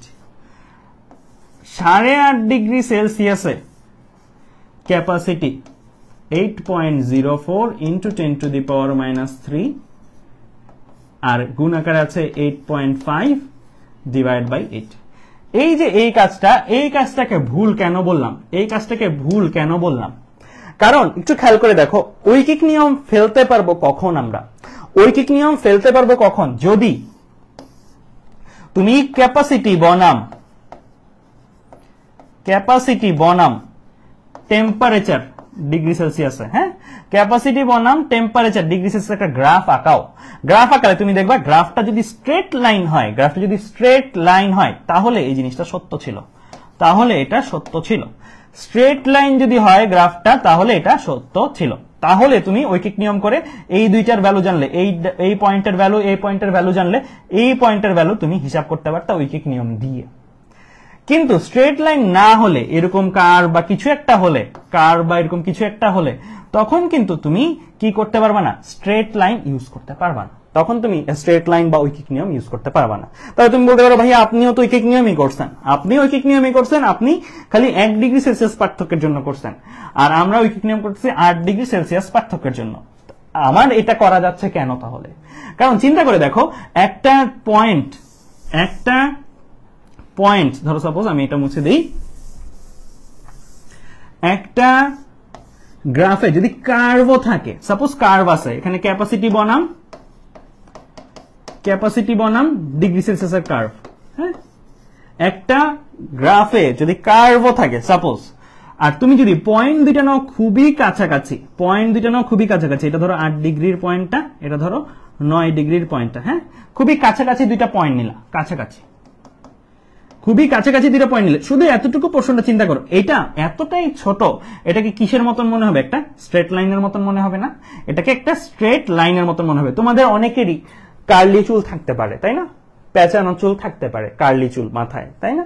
এই চুলটা যদি তোমরা অনেক ছোট করে পিস করো, অনেক ছোট করে কাটো, অনেক ছোট করে, ধরো দুইটা মাথা কাটলে ছোট করে, তাহলে ওই চুলটাকে দেখে কি বোঝা যাবে এটা কার্লি চুল কিনা? না, বাট বড় অবস্থায় বোঝা যাবে এটা কার্ভ, রাইট? কিন্তু তুমি যদি অনেক ছোট্ট একটা পোর্শনের জন্য কাজ করো, তাহলে কিন্তু সেটা মনে হবে এটা স্ট্রেট লাইন। তো এর জন্য আমরা এরর, এটাতেও যে ভুল হচ্ছে না তা না, এটাতেও ভুল হচ্ছে, কিছু হলেও ভুল হচ্ছে, বাট এটাতে ভুলের পরিমাণটা নেগলিজেবল, ভুলের পরিমাণটা উপেক্ষণীয়। তাই আমরা যখন করব, আমরা অবশ্যই এইভাবেই যেন করি, এইভাবে করলে এতটুকটা স্ট্রেট লাইনের মতন, স্ট্রেট লাইনের মতন হলে কার্ভটা, সেটাতে তোমার ঐকিক নিয়ম খাটবে। এতর জন্য এত, এতর জন্য কত, এটা ঐকিক নিয়ম দিয়ে করা যাবে স্ট্রেট লাইন হলে, ঠিক আছে? সো আমাদের এর জন্য এই কাজটা কিন্তু করতে হবে, এই ভুলটা যেন না করি আমরা, একবারে যেন না লিখি 8 ডিগ্রির জন্য এত, 1 ডিগ্রির জন্য এত, 8.5 ডিগ্রির জন্য এত, বরং এইভাবে পার্থক্য করে করি। এভাবে করলে ধাপটা বাড়ে, বাট তাও এভাবে করতে হবে, তাহলে আমাদের এরর কম হবে, তাহলে আমাদের ভুল কম হবে, এন্ড স্যাররাও নাম্বার দিবে। ওইভাবে করলে কিন্তু স্যাররা কেটে দিবে নাম্বার, ঠিক আছে? ওকে ফাইন, তাহলে 8.5 ডিগ্রির ক্যাপাসিটি পেয়ে গেছি। এটাই কি 18.4 ডিগ্রির কন্টেন্ট না? 18.4 ডিগ্রি কন্টেন্ট বুঝি, আমার শিশির অ্যাঙ্কের যেটা ক্যাপাসিটি, এর অন্য সকল তাপমাত্রার জন্য কন্টেন্ট হিসেবে কাজ করবে। দ্যাট মিনস 18.4 ডিগ্রির কন্টেন্টই এটা, 18.4 ডিগ্রির কন্টেন্টই এটা, হিসাব করলে আসে 8.325 × 10⁻³ ওকে, এবার আসি, আমরা বের করব 18.4 ডিগ্রির ক্যাপাসিটি, তাই না? 18.4 ডিগ্রির কন্টেন্ট পেয়ে গেছি, 18.4 ডিগ্রির কন্টেন্ট আমরা এখানে পেয়ে গেছি, হ্যাঁ। এখন আমরা বের করব 18.4 ডিগ্রির ক্যাপাসিটি। এখন আমাদের বের করতে হবে 18.4 ডিগ্রির ক্যাপাসিটি। এখনো সেম ভাবে 18 ডিগ্রি সেলসিয়াস আর 19 ডিগ্রি সেলসিয়াসের ক্যাপাসিটি আমরা জানি, দেয়া আছে প্রশ্নে। 18 আর 19 পার্থক্য নিয়ে করতে হবে, ওই যে বলছি ছোট পার্থক্য নিয়ে করলে এটা কি স্ট্রেট লাইনের মতন কাজ করে, এন্ড আমরা ঐকিক নিয়ম ব্যবহার করতে পারি। সো 18.4 ডিগ্রির জন্য করতে চাই, আমরা লিখবো এরকম, 19 আর 18 এর মধ্যে ক্যাপাসিটির পার্থক্য বের করছি। কিভাবে বের করছি? এই যে এই পার্থক্যটা কিভাবে বের হয়েছে, সিম্পল, আগের মতনই, এইটা থেকে এইটা বিয়োগ করছি, এটা থেকে এইটা বিয়োগ করছি, বিয়োগ করলে আমার এই জিনিসটা আসে, সো 18 আর 19 এর মধ্যে তাপমাত্রার পার্থক্য এত আর ক্যাপাসিটির পার্থক্য এত, বিয়োগ করছি এটা আর এটা বিয়োগ করছি, তাহলে এটা আসবে, হ্যাঁ। তো 18 আর 19 ডিগ্রি সেলসিয়াসের ক্যাপাসিটির পার্থক্য আর তাপমাত্রার পার্থক্য দুইটাই আমরা লিখলাম। তাহলে 0.4 ডিগ্রি সেলসিয়াস, 0.4 ডিগ্রি সেলসিয়াস, কেন 0.4 ডিগ্রি সেলসিয়াস? কারণ আমার বের করতে হবে 18.4 এর জন্য 0.4, 18 থেকে কত বেশি? 0.4 বেশি। 0.4 ডিগ্রির জন্য ক্যাপাসিটির পার্থক্য কত? ঐকিক নিয়ম করছি, 1 এর জন্য এত, 0.4 এর জন্য এত, দেন করে আমরা পাইছি 0.4 ডিগ্রির জন্য 0.4 × 10⁻³ মিটার Hg। তাহলে এই জায়গা থেকে কিন্তু 18.4 ডিগ্রি সেলসিয়াস তাপমাত্রায় ক্যাপাসিটিটা আমরা পেয়ে যাব। 18.4 ডিগ্রি সেলসিয়াসের ক্যাপাসিটিটা কত? আমার 18 ডিগ্রির ক্যাপাসিটি 15.46 × 10⁻³ আর কতটুকু extra? 0.4 extra. So 0.4 extra, that means 18 capacity যোগ 0.4 এর জন্য যে এক্সট্রা 0.4 × 10⁻³, এই দুটো যদি যোগ করি তাহলে পেয়ে যাব আমরা 18.4 ডিগ্রির ক্যাপাসিটি, যেটা কিনা কত আসতেছে? 15.86 × 10⁻³। তাহলে দেখো আমরা দুইটা জিনিস পেয়ে গেছি, 8.5 ডিগ্রির ক্যাপাসিটি মানে 18.4 ডিগ্রির কন্টেন্ট পেয়ে গেছি, 18.4 ডিগ্রির ক্যাপাসিটি পেয়ে গেছি। দুইটারে ভাগ করব, তাহলে কি চলে আসবে? 18.4 ডিগ্রির ক্যাপাসিটি চলে আসবে। তো 18.4 ডিগ্রির কন্টেন্ট, 18.4 ডিগ্রির কন্টেন্ট, 18.4 ডিগ্রির ক্যাপাসিটি। তাহলে আমরা আর এইচ বের করবো। এটা জাস্ট লিখছে যে এটাই যে 18.4 ডিগ্রির কন্টেন্ট, এটাই লিখছে, আর কিছু না। তাহলে 18.4 ডিগ্রির কন্টেন্ট ইকুয়াল টু কত? 18.4 ডিগ্রির capacity R H equal to কত? কন্টেন্ট তো এটা, ক্যাপাসিটি এটা, ভাগ করে দিব, এইটা ডিভাইড বাই এটা, এটা ডিভাইড বাই এটা। তাহলে আমার আর এইচটা চলে আসে, আর এইচ চলে আসে কত? 52.49%, 52.49%। তাহলে এই ম্যাথটা অ্যাকচুয়ালি আর এইচ বের করারই ম্যাথ, বাট এই ম্যাথটাতে সরাসরি দেওয়া ছিল না। আমরা আগের ম্যাথগুলোতে কি এগুলো সরাসরি পাইতাম, ক্যাপাসিটি গুলো শিশিরাঙ্কের সরাসরি পাইতাম, আমরা রুম টেম্পারেচারের ক্যাপাসিটি সরাসরি পাইতাম। এক্ষেত্রে সরাসরি দেওয়া নাই, এরকম রেঞ্জে দেওয়া আছে। সো এই ম্যাথটার মধ্যে আমি তোমাদেরকে কি শিক্ষণফল শিখাইলাম বা কি শিখাইলাম? আমি এই ম্যাথটার মাধ্যমে শিখাইলাম যে তোমরা রেঞ্জটা নিবা কম, মানে এই যে এরকম 8 আর 9 এর মধ্যে যেটা, তখন 8 আর 9 এর পার্থক্য, এরকম রেঞ্জটা যতটুকু ছোট পারা যায় সেই ছোট রেঞ্জের জন্য তোমরা ঐকিক নিয়মগুলো করবা। বড় রেঞ্জের মতন ঐকিক নিয়ম করলে ভুল হয়ে যাবে, কারণ এটা কার্ভ অ্যাকচুয়ালি, স্ট্রেট লাইন না। এন্ড আমি শিখাইলাম যে আমাদের গত ম্যাথেরও যে শিক্ষাটা, সেটা হচ্ছে যে কোনো শিশিরাঙ্কের ক্যাপাসিটিটাই আমার রুম টেম্পারেচার বলো, যে কোনো তাপমাত্রা বলো, সেই তাপমাত্রা কন্টেন্ট হিসেবে কাজ করবে যদি আমার বায়ুর আদান প্রদান কি হয়? না হয়। যদি আমার বায়ুর আদান প্রদান না হয়। তাহলে আশা করি তোমরা এই ম্যাথটা বুঝতে পারছো। এই ম্যাথের স্লাইডসটাও তোমাদেরকে দিয়ে দিব। ওকে, ফাইন। এবার আমরা চলে আসি আমাদের এই জায়গাটার মধ্যে। এটাও খুব সহজ জিনিস, একটু দ্রুতই আমি দেখাবো। তাপমাত্রা বনাম সময়ের একটা কার্ভ দেয়া আছে। তাপমাত্রা বনাম সময় বা আরএইচ বনাম সময়ের একটা কার্ভ দেয়া আছে। রাত 12টা, ভোর 6টা, দুপুর 12টা, সন্ধ্যা 6টা, আবার রাত 12টা, 24 ঘন্টা। সময় কত? 24 ঘন্টা। হ্যাঁ, রাত 12টা একটা তাপমাত্রা, তাপমাত্রাগুলো কি কালার দিয়ে? লাল কালার দিয়ে দেয়া আছে। তাপমাত্রাগুলো লাল কালার দিয়ে দেয়া আছে। রাত 12টা একটা তাপমাত্রা, রাত আরো বাড়তেছে, রাত আরো বাড়তেছে, তাপমাত্রা আরো কমতেছে। স্বাভাবিক, সূর্য নাই, তাপমাত্রা কি হবে? রাতে সূর্য থাকে না, থাকে না মিন্স হচ্ছে সূর্যের আলো থাকে না, আলো থাকে না মিনিং কি তাপমাত্রাটা কমতে থাকবে। তাপমাত্রা কমছে। ভোর বেলায়, যে দেখো 6টা 5টার দিকে, ভোর বেলাটাই তাপমাত্রা সবচেয়ে কম। এরপরে আবার সূর্য আলো আসতেছে, সূর্যের আলো আসাতে কি তাপমাত্রাটা আরো বাড়বে, কারণ সূর্যের আলো কি তাপ বহন করে। সো তাপ সে বহন করে, সে তাপমাত্রাটা বাড়তে থাকবে। সো দুপুরের দিকে গেলাম, তাপমাত্রা বাড়তেছে, বাড়তে বাড়তে নর্মালি দুপুর 12টা 1টা 2টা এই টাইমটাতে তাপমাত্রা সবচেয়ে বেশি থাকে, এই যে তাপমাত্রা সবচেয়ে বেশি। এরপরে আবার সূর্যটা হেলে পড়তে থাকে, মানে কি সূর্যের কিরণগুলো বাঁকাভাবে আসে। সূর্যের কিরণ বাঁকাভাবে আসলে তোমরা জানো সূর্যের তীব্রতাটা একটু কম থাকে বিকাল বেলার দিকটা। সো বিকাল বেলার দিকটা তাপমাত্রাটা কমতেছে এন্ড এরপর তো সূর্য পড়েই যায়, সূর্যাস্ত হয়ে যায়। সূর্যাস্ত হয়ে গেলে এরপরে তাপমাত্রা আরো কমতে থাকে। এইটাই কম বেশি গ্রীষ্ম বর্ষা দুপুর, গ্রীষ্ম বর্ষা শীত সব সময় কিন্তু এই জিনিসটা চলতে থাকে, সবসময় এই সাইকেলটা চলতে থাকে। খালি শীতকালে এমন হইতে পারে, শীতকালে জিনিসটাই শুরু হচ্ছে নিচে থেকে, কিন্তু কার্ভের প্যাটার্ন একই। গ্রীষ্মকালে শুরুই হচ্ছে উপর থেকে, কিন্তু কার্ভের প্যাটার্ন একই। গড় তাপমাত্রাটাই হয়তো গ্রীষ্মের বেশি, গড় তাপমাত্রাটাই হয়তো শীতের কম, বাট একটু উপরে নিচে যাবে, কিন্তু প্যাটার্নটা এই প্যাটার্নই থাকবে। ফাইন। তাহলে আমরা দেখলাম যে একটা ডে সাইকেলে, 24 ঘন্টার একটা সাইকেলে মোটামুটি তাপমাত্রাটা কখন বাড়ে কখন কমে, এই জিনিসগুলো। এখন তাপমাত্রার সাথে আরএইচ কি সম্পর্কে সম্পর্কিত? তাপমাত্রার সাথে বাড়াইলে ক্যাপাসিটি বাড়ে, আর ক্যাপাসিটির সাথে আরএইচ ব্যস্তানুপাতিক সম্পর্কে সম্পর্কিত।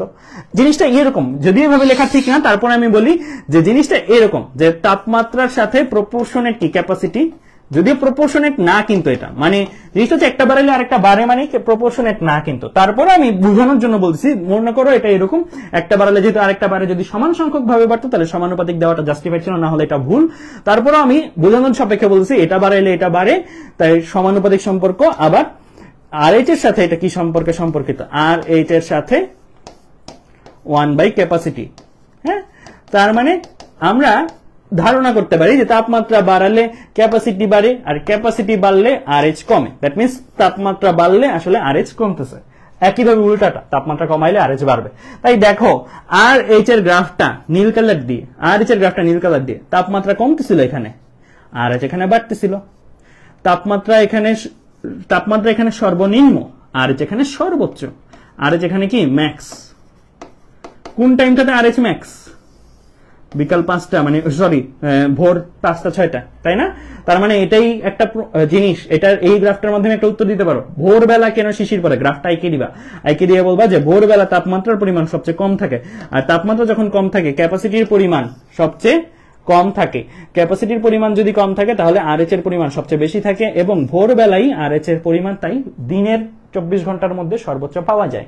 সর্বোচ্চ পাওয়া যায় বলেই ভোরবেলায় আমরা আরএইচ সর্বোচ্চ মানে কি, আরএইচ 100% হওয়ার সম্ভাবনা বেশ সর্বাধিক থাকে, আর আরএইচ 100% হইলেই তো শিশির পড়ে, আরএইচ 100% হইলেই তো শিশির পড়ে। তাই ভোরবেলা শিশির পড়ার সম্ভাবনা সবচেয়ে বেশি। ফাইন। একইভাবে এই জায়গায় দেখো তাপমাত্রা বাড়তেছে, তাই না? তাপমাত্রা বাড়ছে, আরএইচ কি হয়েছে, কমতেছে। তাপমাত্রা বাড়তেছে, আরএইচ আরো কমতেছে। তাপমাত্রা বেড়ে বেড়ে সর্বোচ্চ ম্যাক্স, আরএইচ কমে কমে সর্বনিম্ন মিনিমাম। তাহলে আমরা যেটা দেখলাম দুপুরের টাইমটাতে আরএইচ এর মান কি সবচেয়ে কম থাকে, তখন শিশির পড়ার সম্ভাবনা সবচেয়ে কম। ঠিক আছে, দুপুরের টাইমটাতে আরএইচ সবচেয়ে কম থাকে, তাই দুপুরে শিশির পড়ার সম্ভাবনা সবচেয়ে কম। দেন আবার আসি, এখানে তাপমাত্রা কমতেছে, আরএইচ বাড়তেছে, তাপমাত্রা কমতেছে, আরএইচ আরো বাড়তেছে। সো এটা চলতে থাকে এইভাবে। তো আমরা আরএইচ এর গ্রাফটাও দেখে ফেললাম। এবার আমরা আসবো শিশিরাঙ্ক। শিশিরাঙ্কটা সাধারণত আমাদের যদি জলবায়ুর পরিবর্তন না হয়, শিশিরাঙ্কের পরিবর্তনটা খুব অকেশন, এমন না যে সকালবেলা একরকমের শিশিরাঙ্ক, দুপুরবেলা আরেক রকমের শিশিরাঙ্ক। পুরো যে জলভাগ বা পুরো যে আমাদের যে দেশের যে জলবায়ু বা দেশের যে জলীয় বাষ্প, এটার পরিমাণ মোরলেস সেম থাকে। যদি বৃষ্টি বা কোনো ঘূর্ণিঝড় বা এই টাইপের জিনিস পাবো না, মোরলেস সেম থাকে। তাই দেখো শিশিরাঙ্কের পরিমাণটা, এটা কিন্তু একটা তাপমাত্রা, এটা কিন্তু কম বেশি স্ট্রেট লাইন, অলমোস্ট সেম। এটা বাড়বে কখন, যদি এমন হয় যে ড্রাস্টিক্যালি জলীয় বাষ্প যোগান হচ্ছে, জলীয় বাষ্প আসতেছে, বা ড্রাস্টিক্যালি জলীয় বাষ্প তোমার সামহাও বজ্রপাত হচ্ছে, বা সামহাও জলীয় বাষ্প একদম পানি হয়ে পরিবেশে ফেরত আসতেছে, তখন এই জিনিসটার পরিবর্তন তোমরা পাবা। এলস আমাদের ডিউ পয়েন্টটা অলমোস্ট সেমই থাকবে।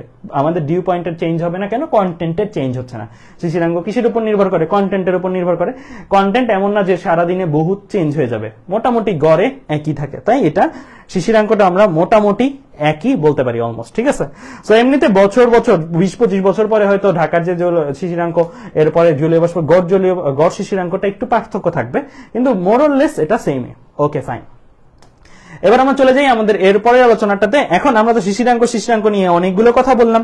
শিশিরাঙ্ক কিভাবে বের করে এটা নিয়ে একটা যন্ত্র আছে। এই যন্ত্রটার নাম হচ্ছে আমাদের হাইগ্রোমিটার। এটা খুবই ইম্পর্টেন্ট। এটা বিসিএস এর প্রশ্নও যেমন আসে, এটা মেডিকেলের ভর্তি পরীক্ষার প্রশ্নও আসে, এটা সব জায়গায় আসে যে শিশিরাঙ্ক নির্ণয় করার যন্ত্রটা কি। শিশিরাঙ্ক নির্ণয় করার যন্ত্রটা হচ্ছে হাইগ্রোমিটার। জিনিসটা দেখতে কেমন দেখো এই জায়গাটার মধ্যে। জিনিসটা এরকম দেখো, নিচে এই জায়গাটার মধ্যে কি দুইটা থার্মোমিটার দেখতে পাচ্ছি, একটা থার্মোমিটার আর একটা থার্মোমিটার, দুইটা থার্মোমিটার। একটা থার্মোমিটার নিচে এটা জাস্ট ঢেকে রাখা, এটা আবার নতুন কোনো ডিভাইস না, এটা জাস্ট ঢেকে রাখা প্রোটেকশন আর কি, একটা এটা ভেঙে না যায়, নষ্ট না হয়। এন্ড এটার সাথে কি একটা ভেজা কাপড়, একটা কাপড় জুড়ে দেওয়া। এই কাপড়টা পানির মধ্যে ডুবাই রাখি, পানির মধ্যে ডুবাই রাখলে কি হয়, এই কাপড়টা যেহেতু পানি কাপড়ের মধ্যে দিয়ে উপরে উঠে, মানে ভেজা থাকে কাপড়টা অলওয়েজ। ভেজা থাকলে কি এটা আসলে সহজ কথায় এটা আসলে কি পানির তাপমাত্রা নির্ণয় করতেছে। সহজ কথা এটা আসলে কি রুমের বায়ুর তাপমাত্রা নির্ণয় করতেছে। এটা রুমের পানির তাপমাত্রা নির্ণয় করতেছে, এটা রুমের বায়ুর তাপমাত্রাটা নির্ণয় করতেছে। হ্যাঁ, এটা হচ্ছে রুম টেম্পারেচারটা। এই থার্মোমিটারে যেই মানটা পাবো এটা রুম টেম্পারেচার, এই থার্মোমিটারে যেই মানটা পাবো এটা বলতে গেলে ওই রুমের পানির তাপমাত্রাটা মোরলেস। এই যে বায়ুর তাপমাত্রাটা আমরা যেই থার্মোমিটারটাতে পাবো, ওই থার্মোমিটারটাকে আমরা একটা নাম দিই, সেটা হচ্ছে শুষ্ক বাল্ব। ওই থার্মোমিটারকে আমরা নাম দিই শুষ্ক বাল্ব থার্মোমিটার। শুষ্ক বাল্ব বললেই হয়, শুষ্ক বাল্ব। আর এই যে এই থার্মোমিটারে যেই তাপমাত্রাটা আমরা পাবো, যত ডিগ্রি হোক, 20 ডিগ্রি, 60 ডিগ্রি, 30 ডিগ্রি, মাথায় রাখবে এই তাপমাত্রাগুলো ডিগ্রি সেলসিয়াসে। এই তাপমাত্রাগুলো ডিগ্রি সেলসিয়াসে বসাতে হবে, এই ক্যালভিনে না। যেই তাপমাত্রাটাই পাবো ডিগ্রি সেলসিয়াসে, সেটাকে আমরা বলবো θ1, বলবো শুষ্ক বাল্বের তাপমাত্রা।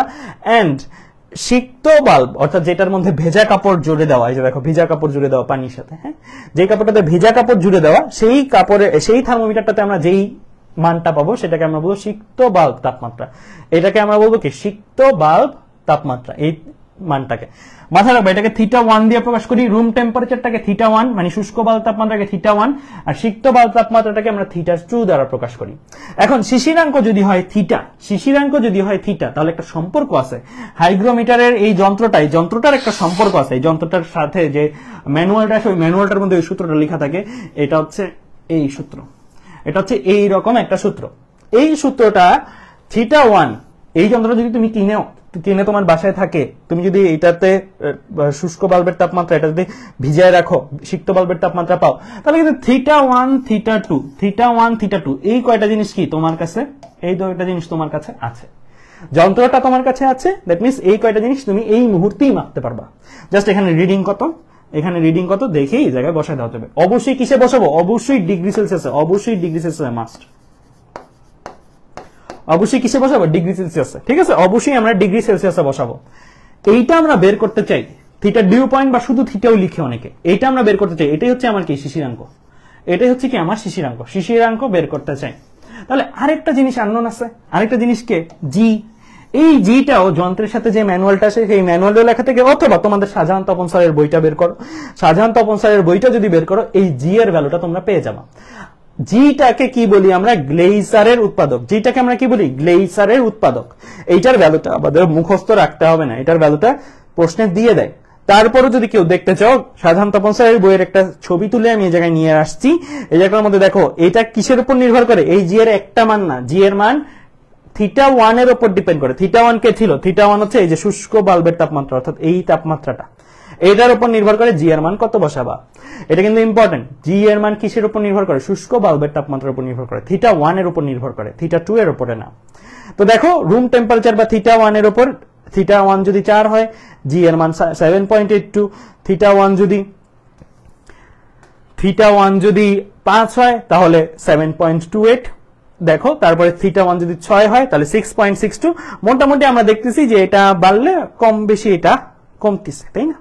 এটা কমতেছে, অল্প হোক বাট কমতেছে, পরে দিয়ে একটু অল্প অল্প করে কমে, বাট টেম্পারেচারটা θ1টা বাড়লে এটা কি কমতে থাকে। হ্যাঁ, তো θ1 এর উপরে জি এর ভ্যালুগুলো নির্ভর করে। এটা মুখস্থ রাখবো কি রাখবো না? উত্তর হচ্ছে না, এটা আমাদের পরীক্ষায় প্রশ্নে দেয়া থাকবে। এখন এই যন্ত্রটা আমাদের তো পরীক্ষায় দিয়ে দিবে না, এই যন্ত্রটা পরীক্ষায় না দিলেও এই যে যন্ত্রটা, হ্যাঁ এই যন্ত্রটা পরীক্ষায় দিয়ে দিবে না, কিন্তু এই যন্ত্রটার মাধ্যমে আমরা কিন্তু অনেকগুলো বাস্তবে অনেকগুলো জায়গায় শিশিরাঙ্ক বের করতে পারি, তাই না? এই যন্ত্রটার মাধ্যমে আমরা শিশিরাঙ্ক বের করতে পারি। ফাইন, তাহলে একটা জিনিস খেয়াল করো, থিটা ডিউ পয়েন্ট বের করতে হলে θ1 লাগবে, θ2 লাগবে, জি লাগবে। এই তিনটা আইটেম যদি পেয়ে যাই, θ1 θ2 জি, তাহলে আমি ওই জায়গার শিশিরাঙ্ক বের করে ফেলতে পারবো। আমার রুমের যে কোনো রুমের শিশিরাঙ্ক বের করে ফেলতে পারবো। পরীক্ষায় যখন দিবে θ1 θ2 জি দিয়ে দিবে, শিশিরাঙ্কটা দেওয়া থাকবে না, শিশিরাঙ্কটা বের করে নিতে হবে। যেমন আমরা আজকের ক্লাসে তো দুইটা ম্যাথ করলাম, এই দুইটা ম্যাথের মধ্যে শিশিরাঙ্ক দেয়া ছিল যেটাতে, হ্যাঁ শিশিরাঙ্ক দেওয়া ছিল, লাস্ট ম্যাথটাতে শিশিরাঙ্ক দেওয়া ছিল। শিশিরাঙ্ক যে ম্যাথটাতে দেওয়া ছিল, প্রথমটাতে দেওয়া ছিল শিশিরাঙ্ক যেটাতে দেওয়া ছিল, শিশিরাঙ্ক ধরো সরাসরি দিল না, স্যাররা তোমাকে শিশিরাঙ্ক সরাসরি দিল না, শিশিরাঙ্কটা বের করায় আনতে বলতে পারে এখান থেকে, মানে একটা ধাপ অতিরিক্ত করতে হইতে পারে। আগের ম্যাথগুলোতে শিশিরাঙ্ক দেওয়া ছিল, শিশিরাঙ্ক না দিয়ে তোমাকে θ1 θ2 আর জি এই জিনিসগুলো দিতে হবে। তিনটা জিনিস, θ1 θ2 জি, এগুলো যদি দিয়ে দেয় তাহলেও কি করা যায়? শিশিরাঙ্ক বের করা যায়। আরেকটা জিনিস মাথায় রাখবা, তোমাকে কনফিউজ করার জন্য এমন দিতে পারে, θ1 এর জন্য জি এর ভ্যালু, θ2 এর জন্য জি এর ভ্যালু দেওয়া থাকতে পারে। কোনটা পিক করবা? ম্যাথ যখন করবা কোনটা পিক করবা? θ1 এর জন্য যেটা জি এর ভ্যালু সেটা পিক করবা। কনফিউজ করার জন্য দিতে পারে, শুষ্ক বাল্বের তাপমাত্রার জন্য জি এত, সিক্ত বাল্বের তাপমাত্রার জন্য জি এত, ব্যবহার করবো কোনটা? শুষ্ক বাল্বের জন্য θ1 এর জন্য যে জিটা সেটা। তো এটা মোটামুটি একটা ইজি একটা স্টেপ, এই স্টেপটা পারলে আমরা ম্যাথটা করতে পারবো। সো এই ম্যাথটা আমরা দেখি, তাহলে আমরা বুঝে যাবো যে আসলে কিভাবে করতে হয়। এই ম্যাথটা একটু প্রশ্নটা তুলে ফেলো, দ্রুত একটু প্রশ্নটা তুলে ফেলো, একটু প্রশ্নটা তুলে ফেলো।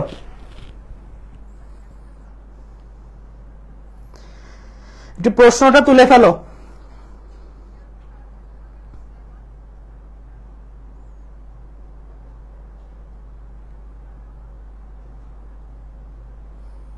একটু প্রশ্নটা তুলে ফেলো। কি বলা আছে? কোন একদিন হাইগ্রোমিটারের শুষ্ক ও সিক্ত বাল্বের তাপমাত্রা যথাক্রমে 30 ডিগ্রি সেলসিয়াস ও 28 ডিগ্রি সেলসিয়াস, 30 ডিগ্রি সেলসিয়াস ও 28 ডিগ্রি সেলসিয়াস, θ1 দেওয়া আছে, θ2 দেওয়া আছে। ওই স্থানে আপেক্ষিক আর্দ্রতা নির্ণয় করো, RH বের করতে বলছে তোমাকে। কি কি দেওয়া আছে? 30 ডিগ্রি সেলসিয়াস তাপমাত্রায় গ্লেইসারের উৎপাদকের মান 1.65, 26 ডিগ্রি 28 ডিগ্রি 30 ডিগ্রি সেলসিয়াসের ক্যাপাসিটি দেওয়া আছে, 26 ডিগ্রি 28 ডিগ্রি 30 ডিগ্রির ক্যাপাসিটি দেওয়া আছে। তো আমার এক্ষেত্রে বের করতে হবে কি? RH, কত ডিগ্রির RH বের করতে হবে? আমার রুম টেম্পারেচারের, θ1 মানে রুম টেম্পারেচার RH বের করতে হবে।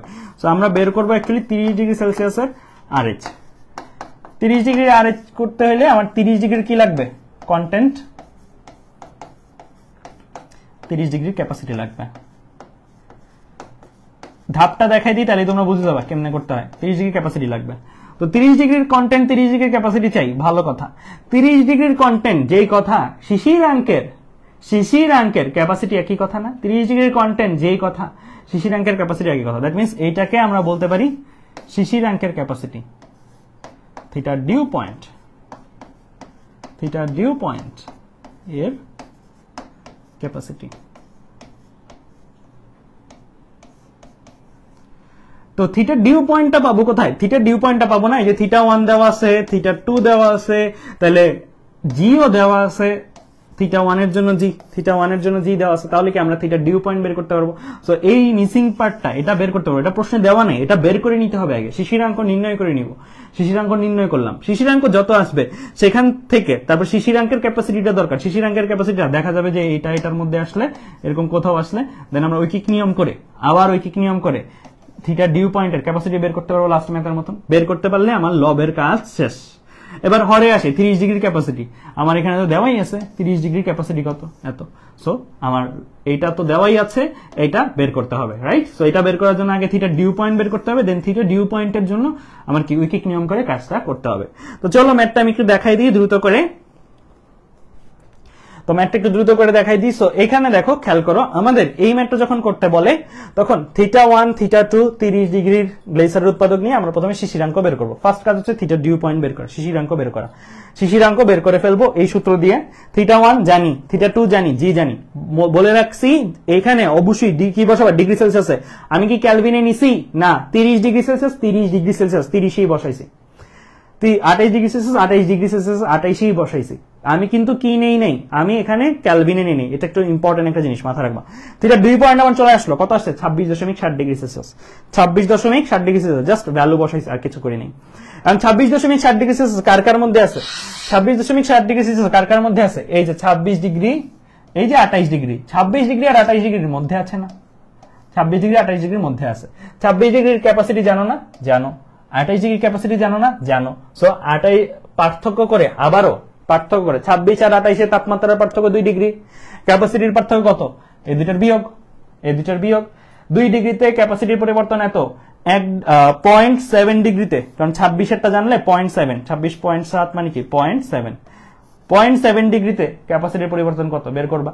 দেন 26 এর ক্যাপাসিটির সাথে 0.7 ডিগ্রির যে ক্যাপাসিটির পরিবর্তন এই দুটো যোগ করবা। তো এতক্ষণ যে কথাগুলো বললাম, চলো এটা কাজটা করি, তাহলে বুঝতে সুবিধা হয়ে যাবে।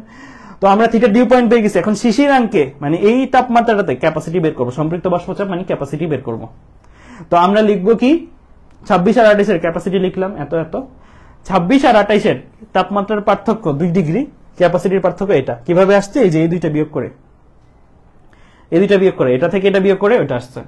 তো 2 ডিগ্রিতে ক্যাপাসিটির পার্থক্য এত, 0.7 ডিগ্রিতে ক্যাপাসিটির পার্থক্য কত? ঐকিক নিয়ম করছি, 2 এর জন্য এত, 1 এর জন্য এত বাই 2, 0.7 এর জন্য এত বাই 2 ইন্টু 0.7 করে আমার কত আসছে? 1.12 into 10 to the power -3 metre inch. Okay, তো আমরা তাহলে 26.60 ডিগ্রির ক্যাপাসিটিটা পেয়ে যাব না? 26.60 ডিগ্রির ক্যাপাসিটিটা পেয়ে যাব। 26 এর ক্যাপাসিটিটা বসাইলাম, 26 এর ক্যাপাসিটিটা, হ্যাঁ, এন্ড 0.7 এর জন্য যে ক্যাপাসিটি সেটা বসাইলাম, এই দুটো যোগ করলাম। যোগ করে আমার 26.60 ডিগ্রির ক্যাপাসিটি চলে আসছে, 26.37 ইন্টু 10 টু দি পাওয়ার -3। তো আমার দরকার কি? আমার দরকার 30 ডিগ্রির কন্টেন্ট, 30 ডিগ্রির ক্যাপাসিটি। 26.60 ডিগ্রি হচ্ছে শিশিরাঙ্ক, 26.60 ডিগ্রির যেটা ক্যাপাসিটি এটা, সেটাই কি 30 ডিগ্রির কন্টেন্ট হিসেবে কাজ করবে। সো আমরা তাই লিখলাম পরে, দেখো এটাই 30 ডিগ্রির কন্টেন্ট। সো 30 ডিগ্রির কন্টেন্ট বাই ক্যাপাসিটি, 30 ডিগ্রির কন্টেন্ট হিসেবে 26.60 ডিগ্রির ক্যাপাসিটি বসাইছি। আর 30 ডিগ্রির ক্যাপাসিটি দেওয়াই ছিল প্রশ্নে, যে প্রশ্নে দেওয়াই ছিল, সো এটাকে বসাইছি। বসাই হিসাব করছি, হিসাব করে আমার আসছে কত? RH 82.79%। তো এই ম্যাথটা কিন্তু ইজি ম্যাথ। এই ম্যাথটার মধ্যে একটা ধাপ অতিরিক্ত করতেছে, সেই ধাপটা হচ্ছে এটা। একটা ধাপ অতিরিক্ত করতেছে, এই ধাপটা কি? এটা আমাদের আগের ম্যাথগুলোতে শিশিরাঙ্কটা দেওয়া থাকতো, এই ম্যাথে শিশিরাঙ্ক দেওয়া নেই, শিশিরাঙ্ক বের করে নিতে হয়েছে। এটাই পার্থক্য হতে পারে, ম্যাথগুলো কিন্তু একই ঘুরে ফিরে, সব সহজই, ঠিক আছে। সো আমাদের এই পর্যন্ত যদি কাজ হয়ে যায় তাহলে কিন্তু আমাদের মোটামুটি প্রবলেম যা আসার মতন আদর্শ গ্যাস ও গতিতত্ত্বের তা হয়ে গেছে। এন্ড আমি চাবো যে এই যে প্রশ্নটা আছে এই প্রশ্নটা তোমাদের অ্যাসাইনমেন্ট হিসেবে থাকবে, এই প্রশ্নের সলভটা আমি দিয়ে দিব, বাট সলভটা না দেখে এই প্রশ্নটা তুমি নিজে করার চেষ্টা করবা। লাস্ট ক্লাসে আমরা এই জিনিসগুলো করাইছি, কত অংশ ঘনীভূত হবে, এটা করাইছি। আজকের ক্লাসে আমি তোমাদেরকে এই জিনিসটা করাইলাম। আরাম বোধ করবেন কেন? আরাম বোধ করার শর্ত কি মাথায় রাখবা, আর এইচ বের করবা, আগের চেয়ে পরে আরাম বোধ করতেছে, তাই না? আগের চেয়ে পরে আরাম বোধ করে, আরাম তো সাপেক্ষ জিনিস, তাই না? আগের চেয়ে পরে। সো আগে আর এইচ বের করবা, একটা হচ্ছে আর এইচ ওল্ড, একটা হচ্ছে আর এইচ নিউ, নতুন অবস্থায় একটা আর এইচ বের করবা। সো আর এইচ ওল্ড থেকে আর এইচ নিউটা কি হবে? ছোট হবে, মানে আর এইচটা কমে যাবে, আর এইচটা কি হবে? কম হবে, আগে যতই ছিল তার চেয়ে কম হবে। আর এইচ যদি কম হয় তাহলে আমরা কি অনুভব করি? আরাম অনুভব করি। আর এইচ কম হওয়া মানে কনসিকুয়েন্সলি আমার কি ইয়া কম হওয়া, জলীয় বাষ্পের পরিমাণ কম হওয়া। জলীয় বাষ্পের পরিমাণ কম হলে কি হয়? আমরা আরাম বোধ করি। এসি এয়ার কন্ডিশন তাই করে, আর এইচটাকে কমাই ফেলে। এসি বা এয়ার কন্ডিশন তাই করে, আর এইচটাকে কমাই ফেলে, সো দ্যাট আমরা কি একটু আরাম বোধ করি, মানে ঠান্ডা বোধ করি। ঠিক আছে? সো জলীয় বাষ্প একটা গরম জিনিস, জলীয় বাষ্প যদি বেশি থাকে তাহলে কি আমরা একটু অস্বস্তি বোধ করি। জলীয় বাষ্প একটা গরম জিনিস, জলীয় বাষ্প সরে গেলে আমরা সেই জায়গায় কি করি? একটু আরাম বোধ করি।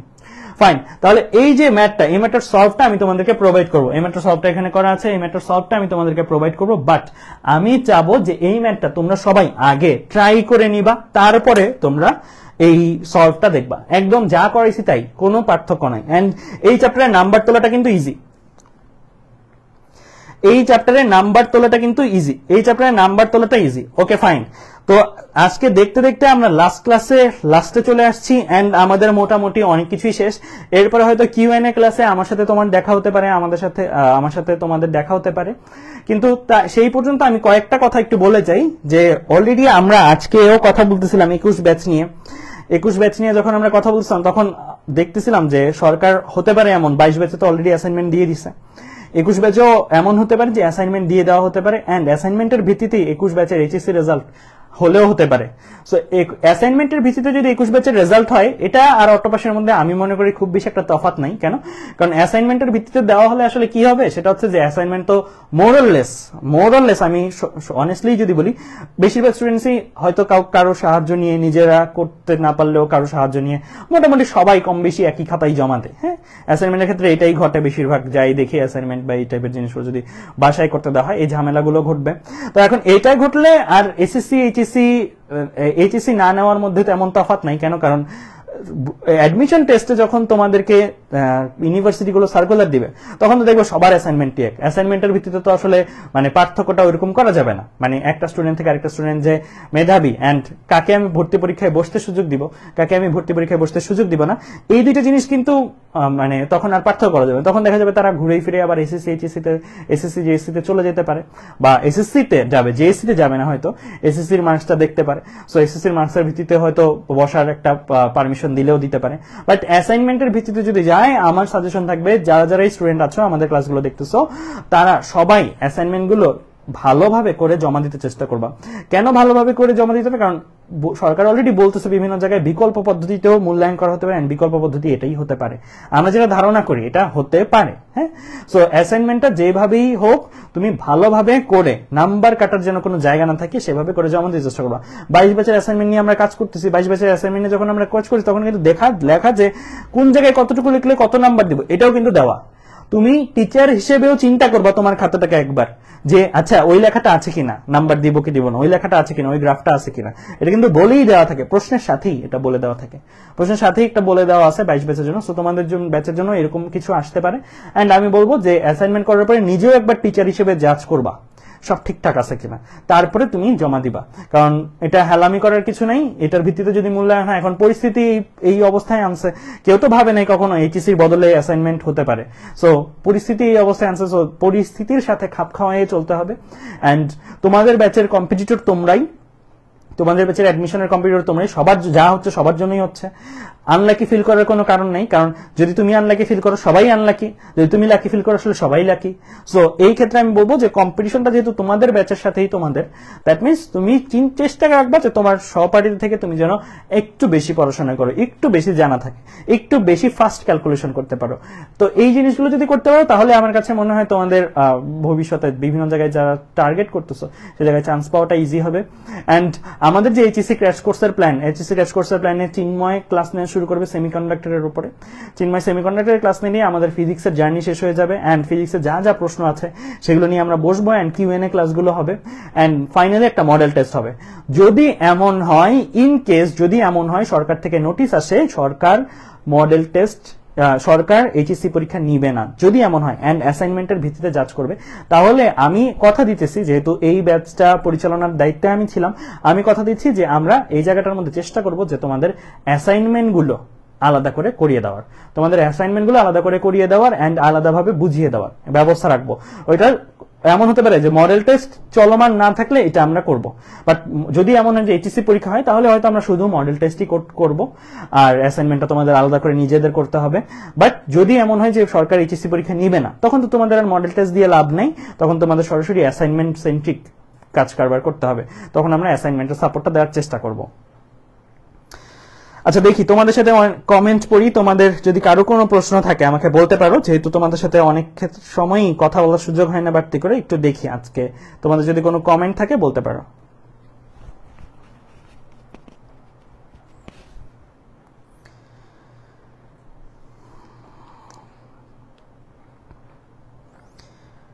আচ্ছা এখানে দেখতেছি আশিস রঞ্জন সাহা লিখছো, ভাইয়া মডেল টেস্ট নিয়েন প্লিজ।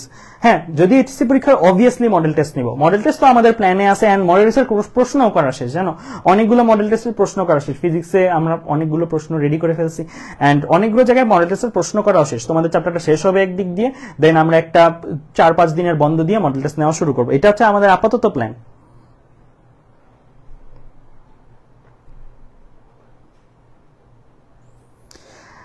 মুরসালিন লিখছো এক্সাম নিবে না ভাইয়া, আজকে 18% করোনা আক্রান্ত। হ্যাঁ, করোনার অবস্থা আসলে ভালো না, এখন ডে বাই ডে খারাপই লাগে যে করোনা এত বাজে অবস্থায় চলে গেছে। আমারও তো করোনা হয়েছিল, খুবই বাজে অবস্থা। আসলে করোনা আসলে যাদের হয়নি তারা বুঝবে না যে আসলে করোনা জিনিসটা কতটা সিরিয়াস বা ডেঞ্জারাস হতে পারে।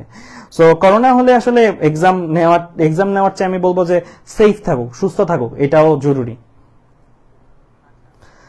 সজীব বলছো অ্যাডমিশন নিয়ে যদি কিছু বলতেন, এই যে কথা প্রসঙ্গে আমি বললাম যে অ্যাডমিশন নিয়ে যে আমাদের এই যে প্রিপারেশন গুলো তোমরা নিচ্ছো, এই প্রিপারেশন গুলো শর্ট সিলেবাসের উপর নেওয়া হয়ে গেছে। এখন যদি দেখো যে এইচএসসি পরীক্ষা হবে না, বা বলে দিচ্ছে সরকার সরাসরি, একদম সরকার থেকে নোটিশ শোনা পর্যন্ত, কোনো গুজব না। এই মুহূর্তে গুজব বেশি ছড়ায়, এই টাইমগুলোতে বেশি গুজব ছড়ায়, কারণ এই টাইমগুলোতে গুজব ছড়ানোটা ইজি। আমি যদি কোনো একটা নিউজ দেই বা ইয়া করি, অনেকজন যদি নিউজটা দেয় তাহলে তোমাদের কাছে মনে হবে এটাই সত্যি, অ্যান্ড প্যানিকড হয়ে যাবা। এই টাইমটাতে একদম সরকারি জায়গা থেকে যদি সরাসরি নোটিশ আসে, নোটিশ আসার পরে তুমি ভেরিফাই করবা তথ্যটা, যদি দেখো যে হ্যাঁ এইচএসসি এক্সামের বিকল্প হিসেবে অ্যাসাইনমেন্ট দেওয়া হবে, অ্যাসাইনমেন্ট করতে হবে, তখন আমি সাজেস্ট করবো এক হাত দিয়ে অ্যাসাইনমেন্ট করবা, আর এক হাত দিয়ে অ্যাডমিশনের পড়াশোনা শুরু করে দিবা। এখনই আমি বলবো ইনফ্যাক্ট যে অ্যাডমিশনের পড়াশোনা এখনই অ্যাটলিস্ট 60% টাইম, নিজের যে 100% টাইম পড়াশোনা যদি করো, 8 ঘন্টাটাকে 100টা ভাগ ধরো, সেটার 60 ভাগ সময় আমি সাজেস্ট করবো এখন অ্যাডমিশনের পড়াশোনা করতে, আর 40 ভাগ সময় সাজেস্ট করবো শর্ট সিলেবাসের সৃজনশীল প্রশ্নগুলো সমাধান করতে।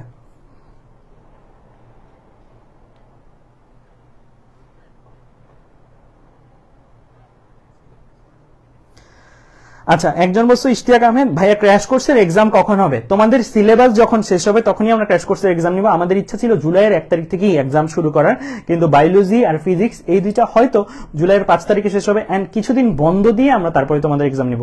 প্রায় 5-6 দিন বা 1 সপ্তাহের মতন বন্ধ দিয়ে আমরা তারপরে এক্সাম না শুরু করবো, সো দ্যাট তোমরা জিনিসগুলো গুছিয়ে আনতে পারো, এন্ড কিউএনএ ক্লাসগুলো হয়ে যাবে। কিউএনএ ক্লাস এন্ড আমাদের যে সিলেবাসের যে পাঠ্যসূচির যে ক্লাসগুলো, সেগুলো যখন শেষ হয়ে যাবে সব, তারপরে আমরা এক্সাম নিব। আমরা তাড়াহুড়া করতেছি না, কারণ অ্যাকচুয়ালি তোমাদের এখানে সরকার থেকেও তো আলাদা করে নির্দেশনা আসে নাই, সো আমরাও তাড়াহুড়া করতেছি না। তোমরা আস্তে আস্তে পড়াগুলো গ্রহণ করো এন্ড কিউএনএ ক্লাসগুলো করো, তারপরে আমরা এক্সাম নিব। বাট আমাদের এক্সামের সকল সরঞ্জামই রেডি আছে, এন্ড এসএসসি 21 ক্র্যাশ কোর্স ওদেরও কিন্তু এক্সাম শুরু হয়ে যাচ্ছে এই জুনের 25 তারিখ থেকে আমরা শুরু করে দিচ্ছি এসএসসি 21 ব্যাচের ক্র্যাশ কোর্সের এক্সাম।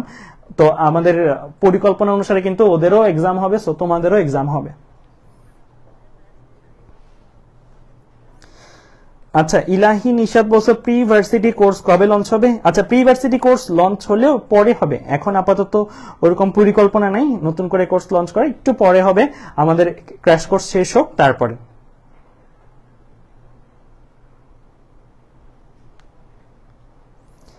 আচ্ছা, আজহারুল আলম লিখছো ঈদের পর নেন। হ্যাঁ, আমাদের পরিকল্পনাটাও এরকম যে ঈদের পর এক্সামটা নিলে একটা বন্ধ পেয়ে যদি এক্সামটা দাও তাহলে তোমাদের কাছে প্রিপারেশন নেওয়ার টাইম পাবা। বাট তারপরে দেখি সরকার এই কদিনে কি ডিসিশন দেয়, এইচএসসি পরীক্ষা হবে কি হবে না এটা নিয়ে একটা সন্দেহ আছে।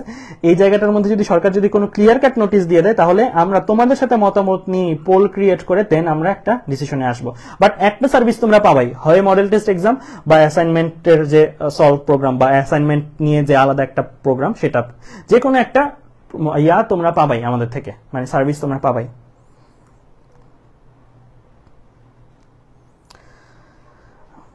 আচ্ছা, ক্র্যাশ কোর্সের ভিডিওগুলো আফটার এইচএসসি দেখা যাবে কিনা? হ্যাঁ, অ্যাডমিশন পর্যন্ত ওয়েবসাইটটা যেটা, এটা একদম অ্যাডমিশন পর্যন্ত থাকবে। এটা আমরা ধরে রাখছি 2022 ডিসেম্বরেও যদি তোমাদের অ্যাডমিশন পরীক্ষা হয় তখন পর্যন্ত পাবা।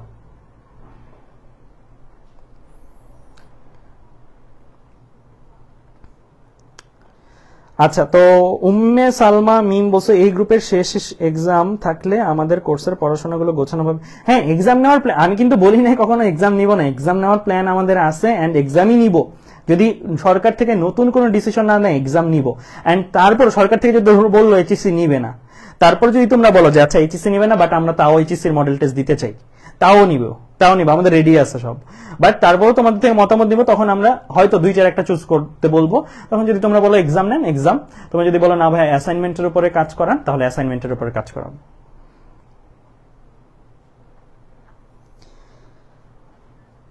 আচ্ছা, তো আর কি, আর কারো কোনো প্রশ্ন আছে?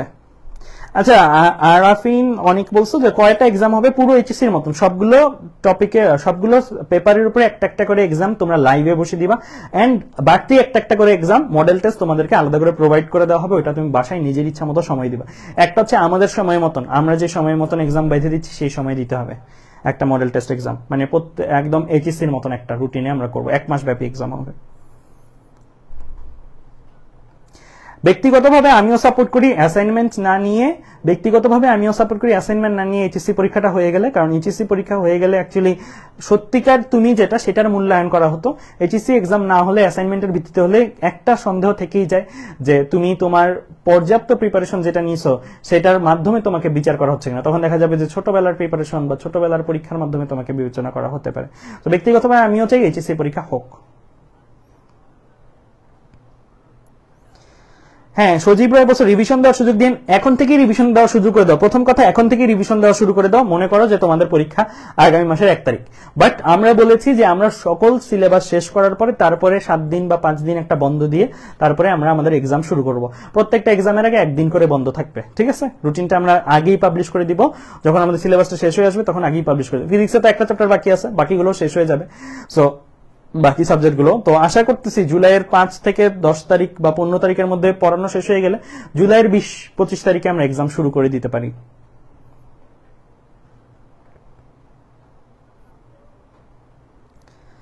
আচ্ছা, বলছো যে কলেজে অনেকের অ্যাসাইনমেন্ট নিচ্ছে, এটা কি কাজে লাগবে কিনা? উত্তর হচ্ছে কলেজে যেগুলো নিচ্ছে সেগুলো কাজে লাগবে না। 22 ব্যাচেরটা খেয়াল করো, 22 ব্যাচে কিন্তু সেন্ট্রালি সবার জন্য একটা অ্যাসাইনমেন্ট দিচ্ছে, সবার জন্য একটা, ওইটা সেন্ট্রালি, ওইটা কাজে লাগবে। এটা আপাতত আমার মনে হচ্ছে না কলেজের এক্সামের অ্যাসাইনমেন্টের ভিত্তিতে তোমাকে জাজ করবে, কারণ সকল কলেজে কিন্তু অ্যাসাইনমেন্ট নিচ্ছে না। যেটা সেন্ট্রালি হবে সেটাতে জাজ করার পসিবিলিটি আছে।